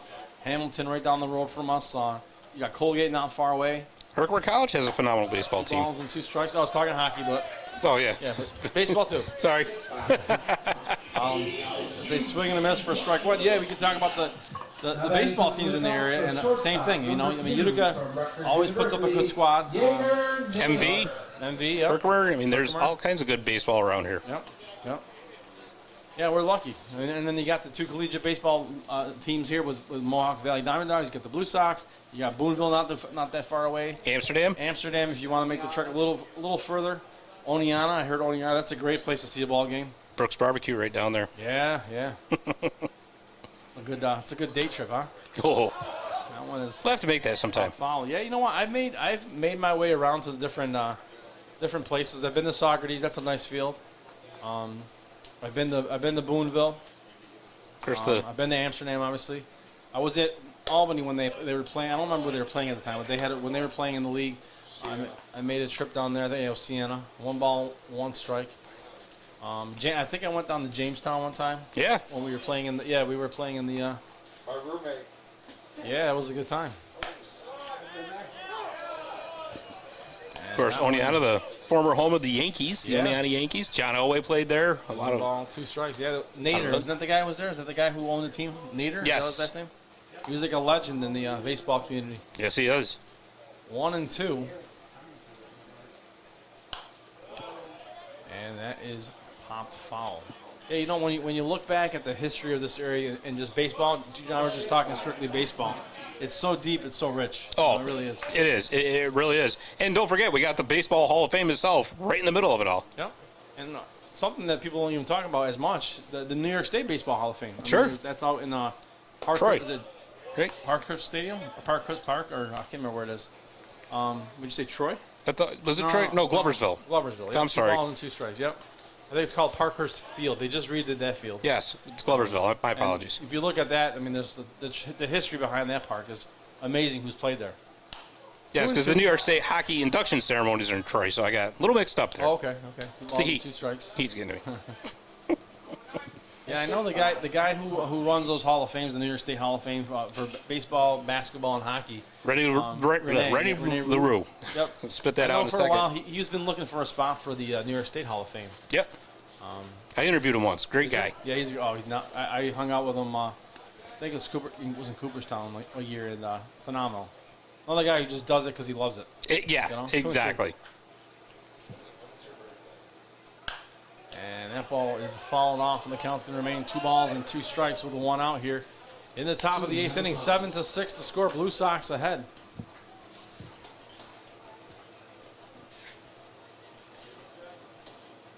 Oh, 2-2 here. Nobody on, 1 out. There's the windup and the pitch by Cola Grande, and again, let's fight him off. He's going to keep battling.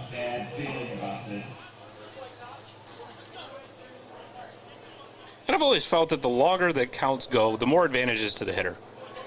I agree with you, because now you start seeing You've seen the pitches. You've seen all the pitches, and now it's up to the pitcher to just mix them up, but he's seen everything. Right.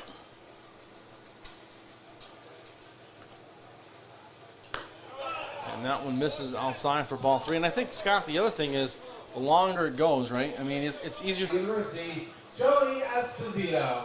So Joey Esposito, this lineup today full of hockey players. I know. Right? I was thinking that. Full of hockey players.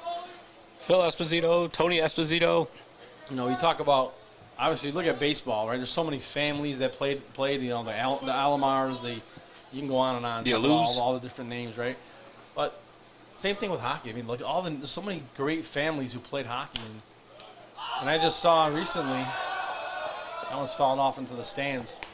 The count 0-1. I just saw recently Sidney Crosby's having a baby. Really? So guess what? I'm not sure if it's a true story because you know what? It popped up on my feed. I haven't verified it. Okay. So I'm not gonna make a breaking announcement right now about getting 2 people together who are great hockey players and making like the super hockey player. Think about how awesome that line would be, right? Okay. Crosby, Stills, and Nash That would be on the goal. That would be pretty cool. So I thought you were saying maybe like get Wayne Gretzky together with Gordie Howe. Yeah. And then all of a sudden we have the Gretzky Howe family producing hockey babies. Yeah. Well, I mean, 2. That'd be pretty cool too. Would be. There's strike 3 for out number 2. So I'll give Gretzky a call after I get out of the game. Yeah. See what he thinks. You know, talking about him, love seeing him on the broadcast now. Love seeing him talk hockey. It's just phenomenal. Just phenomenal insight. I'm kind of getting excited myself with. We got 2 outs here, so run on first, but. With Michael Jordan signing a contract with NBC, and he's going to be talking basketball. So I'm looking forward to that. I don't know what to expect because sometimes, I love Michael Jordan. I'm sure he can talk basketball, but sometimes like you get hyped up for it, and then you see him talking, you're like, all right, no, right, you're a great basketball player. Man. You just stick to that. So we'll see. We'll see. I'm holding out hope, but it's always great when you get some of these all-time greats who start giving back and start talking about the game because they see it so differently, Well, that's the whole thing. The key is they got to talk about what their insight is instead of just trying to do the play-by-play. Right. No balls and 2 strikes. Like, when you watch Fox now and you watch, Big Pop. I'm a Yankee fan, but you watch Big Papi talk about baseball. You watch Rodriguez talk about baseball. I know a lot of people don't like Alex Rodriguez, but his baseball mind is phenomenal. Yes. Phenomenal. So 0-2. Batter steps out of the box to go talk to his third base coach. Or even, ready to go. Football. I know a lot of people don't like Tony Romo, but he's called a play before it's even started. Oh, his way of calling plays. I think he's one of the best in the business when it comes to that kind of stuff. And there's a swing and a miss for strike 3, and that's exactly what the Well, Dogs there you go. needed. That's what they So we wanted. head to the bottom of the 8th, 7-6. Utica ahead.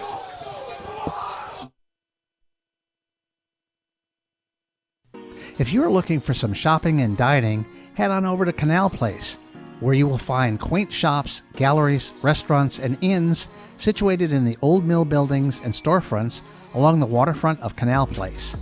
They've become known as the happening place for the arts in the Mohawk Valley. Not so long ago, many of these buildings were working mills serving the garment industry.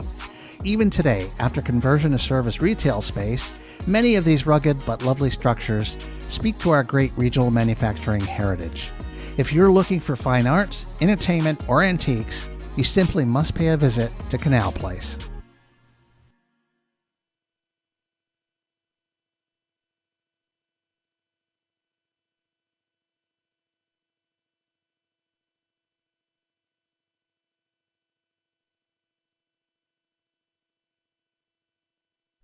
Hey fans, tell the world you are here at Veterans Memorial Park watching your Mohawk Valley DiamondDawgs. Share your experiences, connect with other fans, and gain behind-the-scenes access to your favorite team. For more information, visit mvdiamonddogs.com or like us on Facebook or follow us on Instagram and Twitter.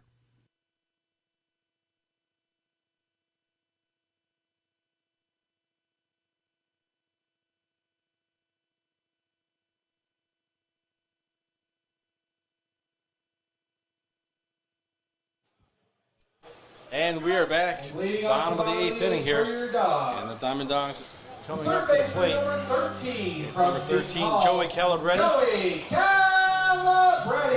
And Scott, it's like our DJ here is listening to us. He played the music we were talking about. I know. Right? Things that make you go, CNC Music Factory. Okay, and there's kind of the issue here once in a while is we get up here and, Scott likes the 80s and someone else likes, the country stuff, and then Ezzo's the DJ. Ezzo's like, step back, I got the DJ duties here. And I'm not going to lie, he does a heck of a job. 1 ball, 1 strike. He's been playing more 80s, so I got to give him that. It's slowly wearing on him, I think. That's what I think.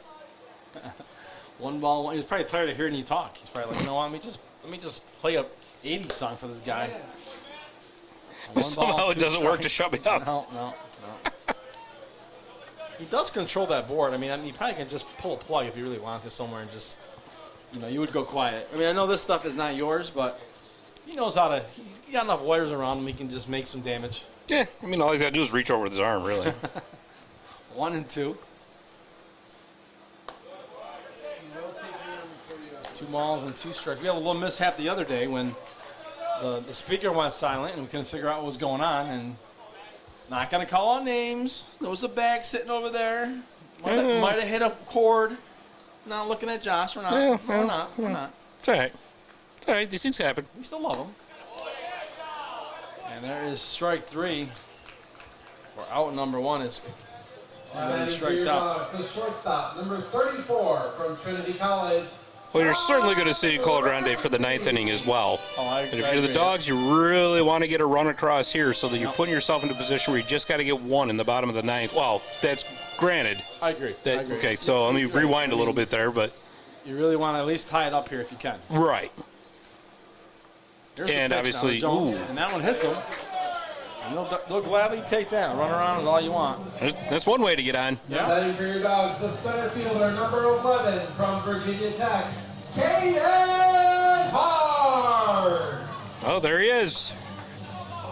Another big spot here for Caden Hart.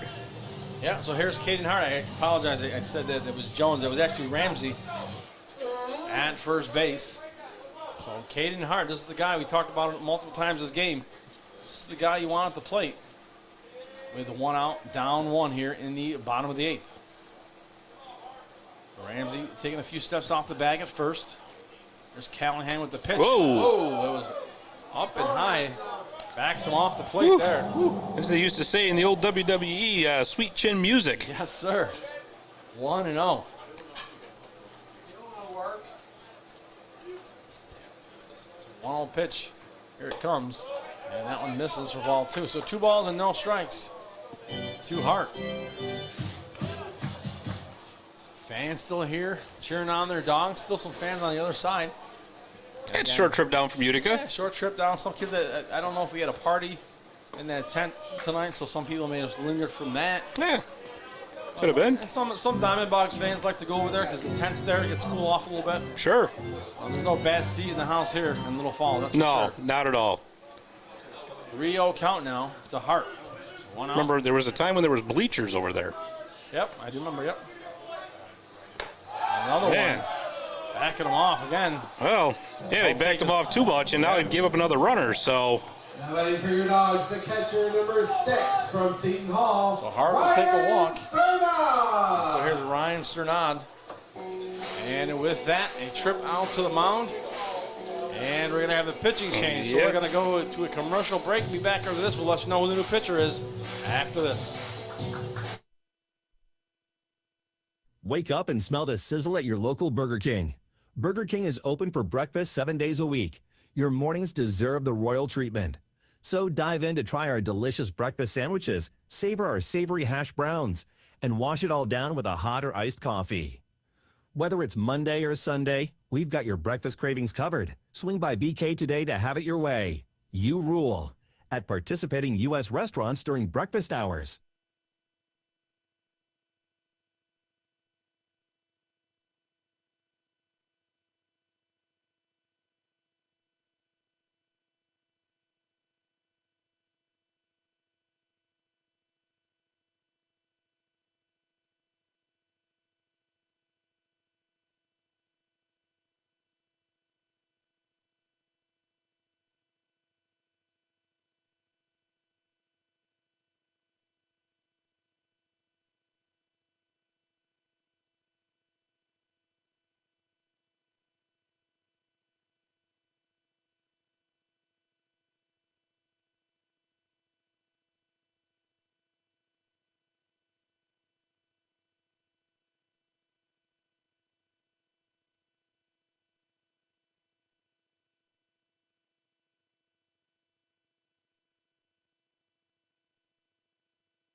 And we are back. So new pitcher on the mound for the Blue Sox is Charlie Bushley. So Charlie Bushley now pitching for the Blue Sox. A right-handed pitcher is Bushley. So with 1 out. Let's see what happens here in the bottom of the 8th. Dogs looking to tie this game up, potentially go ahead if they can, and then take it to the 9th. Well, you certainly got an opportunity here with runners on first and second. Yep. Now, one thing to keep in mind, though, is runners will not be running with contact here, with there being only 1 out. So, depending on where, if ball's put in play, depending on where it's placed, right, is whether we'll be able to score from second. But, again, you'd much rather have 1 out than say, oh, I want 2 outs because I want to run with contact. No, that's not quite how it works. Right, no, not really. So here's Ryan Sternad. Number 6 from Seton Hall, Ryan Sternad. So here's Sternad stepping into the batter's box. And runners again on second, delivers the pitch. And that ball's hit to left there field. You go. And there's the base hit that they wanted. They're going to sending send them, and they're going to pull him back. Yeah, Good that call. was a really strong throw there by the left fielder. Yep, they looks like he was going to go, and then they pulled him back last minute. Good call. And bases loaded. Yeah, there was a good throw from the left fielder up there. Exactly. And what we were just talking about, depending on where the ball is placed, because he could not get the jump that he really wanted, because he had to make sure that the ball was going to obviously hit the ground. So. And look who's at the plate. Ian Oschlager, another bat that we were talking about. There we go. You want to put at the plate when it matters most, right? Bases loaded here, 1 out. That's like I said, down he's been upon the leaders for the Dogs in RBIs all season long. So. Yep. First pitch down low to Oschlager, and the count 1-0. This is an inning the Dogs could not leave without scoring at least a run here. Oh, yeah. You got to put 1 across at the very minimum. 1-0 now to Oschlager. Bushley sets, delivers, and that ball is hit. Not going to be able to turn 2. The run's going to score. He throws a third, and a run scores, so we've tied the game up, have Mohawk Valley here. Well, there you go, Pete. That's what we were just talking about. Yeah, so they get the runner at third. From St. Thomas. Now runners on first and second with 2 outs. Ball game tied. Boy, what a game so far. Oh, fantastic. Excellent baseball here in Little Falls tonight. And really, we've had it all year. I mean, I know we haven't gotten that far into the season, but all the games have been close. I mean, we had, I think, one game that wasn't. But they've been in all the games, and it's been a lot of good baseball. Well, and that was earlier in the season, too. We're like, we were talking earlier. You don't have your full roster yet. Right. Team hasn't quite gelled, but the Dogs look to be gelling quite nicely now. Yep. There's ball one. And even the exhibition game against Albany that came in here. Yeah. That was a fantastic game. It was a 1-0 game, I think it was. And, fantastic. Well played by both teams. And 1 ball and 1 strike. And that Albany squad is a good team. Yes. They compete every year for championships in their league. They're like an independent league, or I'm not sure exactly how it works for them, but yeah, the Twilight League, the Albany Twilight League. They're putting up championships year in, year out over there. 1-1. And that is hit to the first baseman. He's going to run back and step on the bag. Ooh. And that does it for the inning. 7-7. We're at the top of the ninth. All game tied. Visit the Daily Post and stay connected with the latest news, information, and events in the Mohawk Valley. Our mission is to generate interest in the area and connect residents in a more meaningful way by facilitating deeper conversations about how these stories will shape the future of the Mohawk Valley. Join thousands of weekly visitors who stay up to date with feature stories, interviews, videos, our event calendar, and print publication, the Mohawk Valley Express. It's about timely local news for the community, keeping citizens informed about important issues, telling about the people who live and work here, and giving locally owned businesses the opportunity to reach a very targeted audience of locals and tourists alike. It's a whole new form of media-rich content developed specifically for today's mobile lifestyle and listeners. You can download our iOS app in the iTunes Store, listen to our podcast, or sign up for our weekly email newsletter. Stop by today at thedailypost.digital. You'll be glad you did.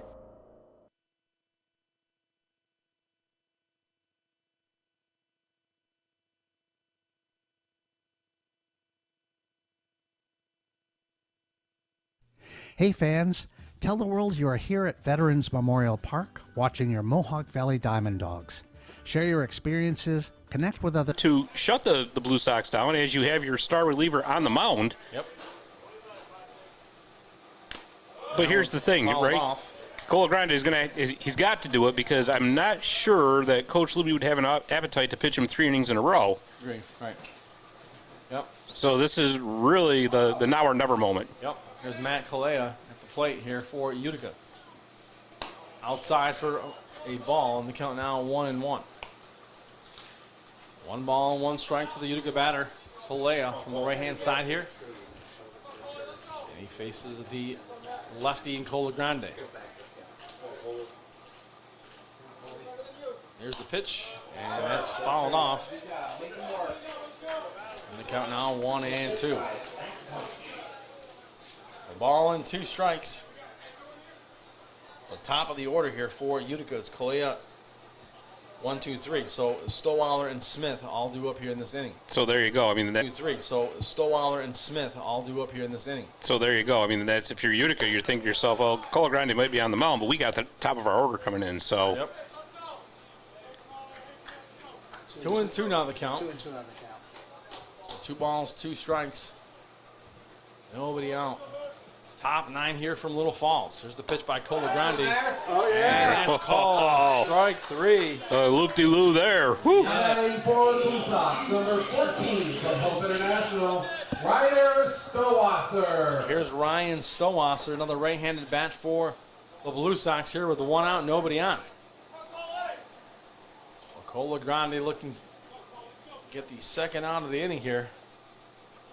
Well, that's why you bring him in, right? Yep. Same pitch. Wow. It's a chess match here between these teams.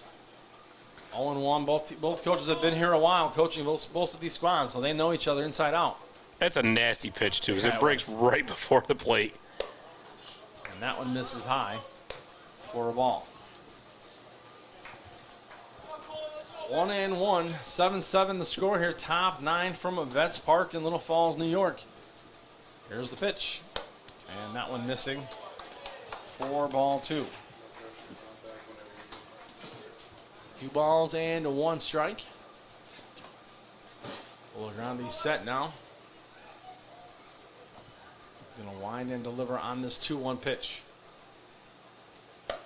Swing and a miss.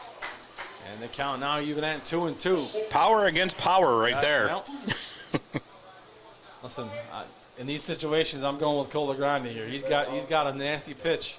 Let's see if we see it here. 2-2. There's the windup and the pitch. And there it is. Strikes him out. Nice pitch by Cola Grande. And just like that, 2 outs. Well, the one thing that Utica does not want to see is Cola Grande getting into a rhythm like that. No, not at all. So Xavier Smith, he's been on base a couple times today. Was hit by a pitch twice and singled, and he also grounded out. But now he's got to face Cola Grande here in the top of the 9th with 2 outs. Here's the pitch. And that one is left high by Smith to count 1-0. 1 ball, no strikes, 2 outs. Ball game knotted at 7 here. Here's the pitch. Big swing and a miss. They count 1-1. It almost feels like a prize fight where he's setting them up with the jabs. and Yep. I'm waiting for that bender. And you know it's coming, right? Yep. Here's the 1-1. And there's another one. 1-2 now. Got him right where he wants him now. I wish we had a radar gun down there. Yeah, we used to, right? Think so. I can tell you what, it's fast. Yeah. 1-2. There's the big pitch from Cola Grande. And that one just missing inside. And 2-2 now the count. Cola Grande doesn't want to lose him here. Well, Deuce is wild up there on the scoreboard. Here it comes, 2-2. Big pitch by Cola Grande, here it comes. And he pops that one up. And the center fielder calls everybody off, makes the grab. Lost He in the dropped light. it. He dropped it in the lights. Yikes. Looked like a routine pop-up. He dropped it, and the runner kept going. And he is at second base. Well, we talk about baseball being a game of breaks, and Utica just got a huge one there. And what suddenly looked like what was going to be a 1-2-3 inning, now there's some turbulence here for the Dogs, and Cola Grande is going to have to fight through. Wow, that was quite the play there. Looked like a routine fly ball. I mean, you knew it was tough. He was coming fast. Yeah, he was on a bit of an odd angle as well. Yep. So 2 outs here. Go ahead and run now on second base. There's the windup in the pitch. And that one misses for ball 1. Well, we've seen those all night long, though. Those balls just falling into that Texas Leaguer range, right? Yep. And is it you get to the lights out, it gets so difficult to track that ball sometimes, and it's exactly what happened. And here's the pitch to Sosa, swing and a miss. And the way he was, like you said, the angle, he turned himself so he was looking right into the lights. Yep. A lot of times you'll have your back to the lights, but in this situation, because he turned a little bit, those lights probably just caught him right at the right moment. And there's a swing and a miss for a strike 2. So back at 1 ball and 2 strikes. And there's no worse feeling in the world, too. I did that once when I played here in Babe Ruth baseball. Still remember that? Yeah. Of course, how could I forget? 1-2. My one time on the Veterans Memorial Park Field. His memory came screaming back on that play, huh? E4. 1-2. Here's the pitch. And called strike 3 right to in the end the corner. inning. Cola Grande fired up. Dogs are fired up. We're going to the bottom of the 9th. Dogs with a chance to walk it Spring off into here. action and get started on your home projects with Little Falls Lumber. Get your free estimate today for that project, big or small. Little Falls Lumber. They're always happy to help. Stop by one of our 3 convenient locations and speak to one of our knowledgeable salesmen about your next project.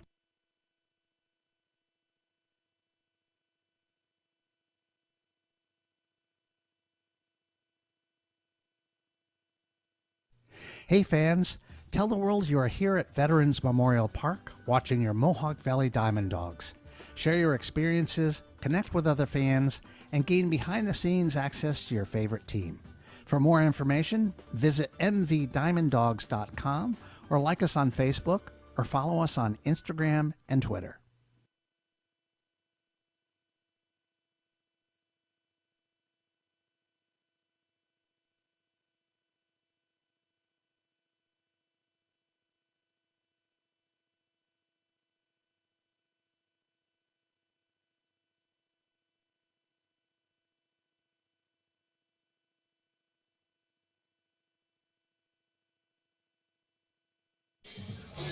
All right, fans, we are ready to go. Bottom of the ninth here in Little Falls. Ball game tied 7-7.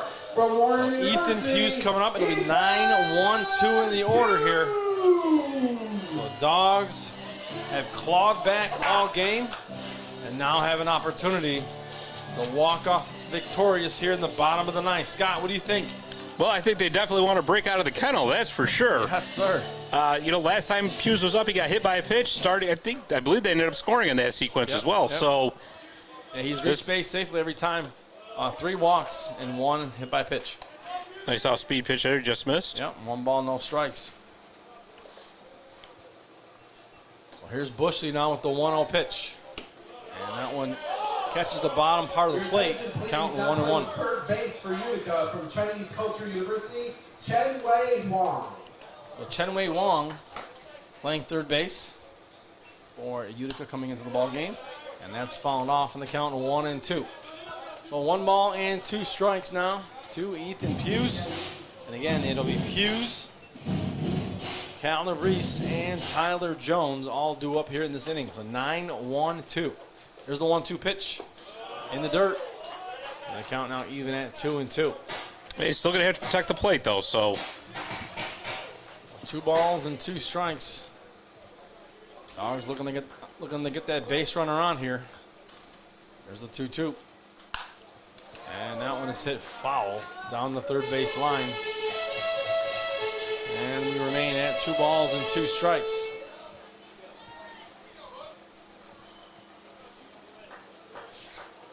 So 2-2. Bushley ready to go, and Hughes now steps into the box. And as it's been for most of the night, no wind. So. And he fouls that one off. And the count remains 2-2. So Hughes not going away easily. That's like we talked earlier, Pete. I've always said that's an advantage to the batter. Yep. Back in the box steps Hughes. Ball game tied 7-7. We're in the bottom of the ninth. Here's the pitch. And again, he fouls that off. So known as the Gator, he is showing his teeth here. 2-2. Here is the pitch. And that is outside, down low, 3 balls and 2 strikes. So a battle here between Bushley and Hughes. 3-2, here's the pitch. And he fouls that one off. That's Hughes. That one's down the middle.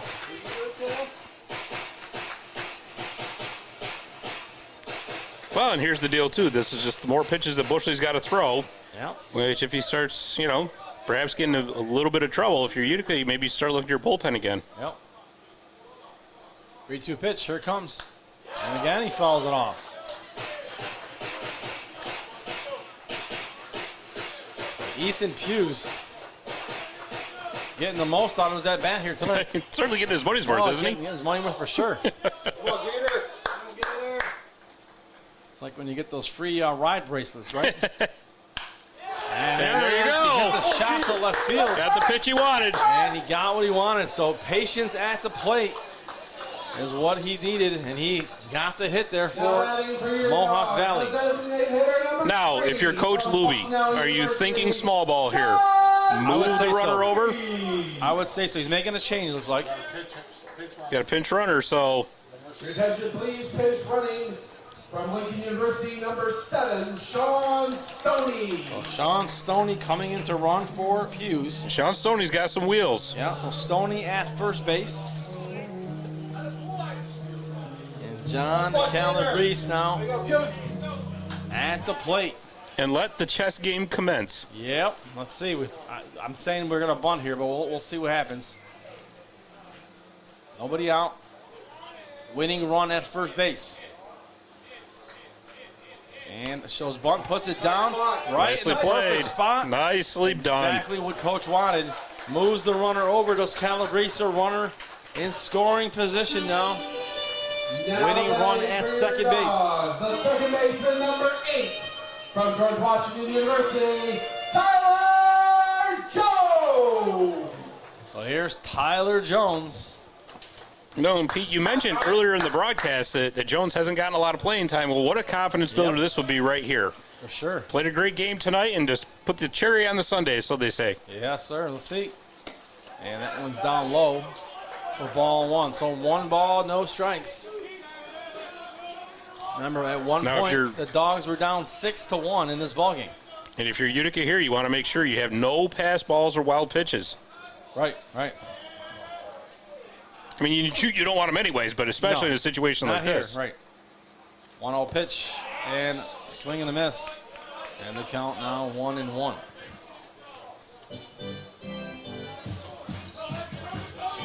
So this one becoming an instant classic here. Yeah, there you go. On the Creative Outpost Network, right? Yeah. 1-1. With a 1 out. Runner on second base. That's the winning run. Ball is hit. And it gets through. And the shortstop grabs it after the second baseman slided for it. And so he is safe at first. And now the winning run at third. The third baseman, second, I'm sorry. From Seton Hall, Joey Calabrese. Yeah, Stoney had to stay put. There was no way he was going to move over to third on that.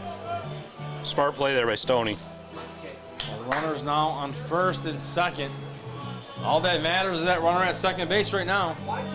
If you want to watch the replay of this game, the Studio 25 Podcast Network YouTube channel. All right. So here's Calabrese with the big chance here. So Calabrese's going to have his shot here to win this game for Mohawk Valley. Here's the pitch. Outside, ball 1.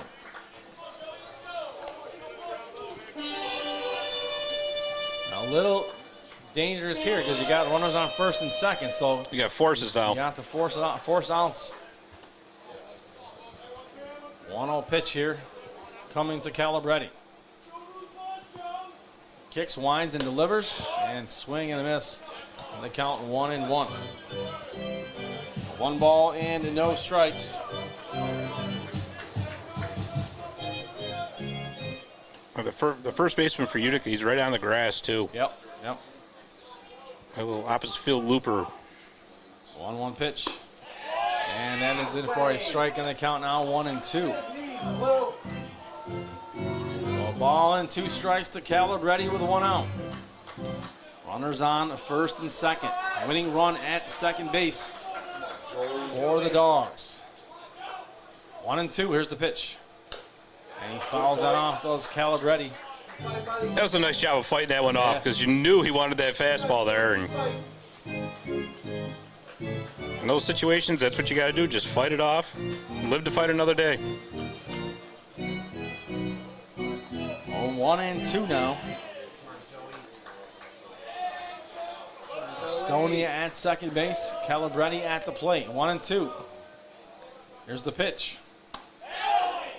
And that one misses for ball 2. That was close. 2 balls and 2 strikes. It was, but it was a good take there. Yep, it was. You're obviously in your protect the plate mode, but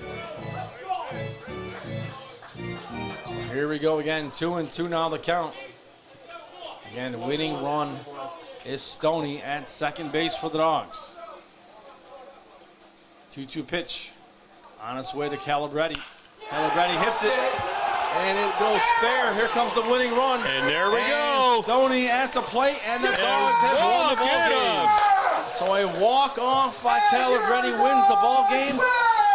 And the Dogs win this game 8-7. What a game, Scott. What a game. Dogs Nation, let's hear you bark, because that was one heck of a comeback, one heck of an effort by the Mohawk Valley DiamondDawgs, down 6-1 at one point, and they now come back, walk it off in the bottom of the ninth. They win 8-7. Doesn't get much better. Doesn't get much better than that. So Dogs will win. Make sure you tune on back here on Monday night. Oneonta comes to town. We're bringing you back the broadcast. So I'm Pete Pagliaro. He's Scott Kinville. We're the Creative Outpost Network. Thanks for tuning in tonight for tonight's ball game.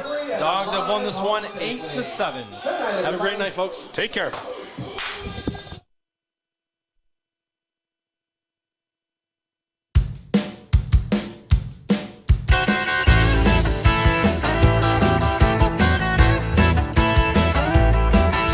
We're out on the field and we're ready to play. We're all suited up, we got a game today. We're gonna play fast and we're gonna play hard, gonna knock that ball right out of the yard. So don't just sit there like a bump on a log. Let me hear you holler now. Let's go, Dogs!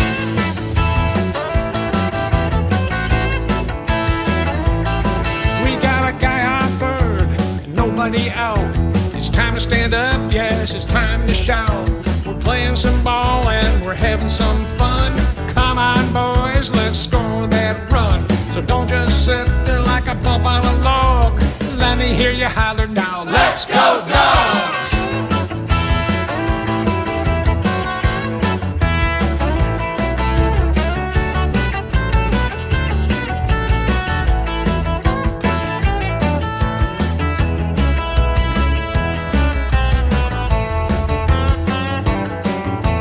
We're out on the field and we're ready to play.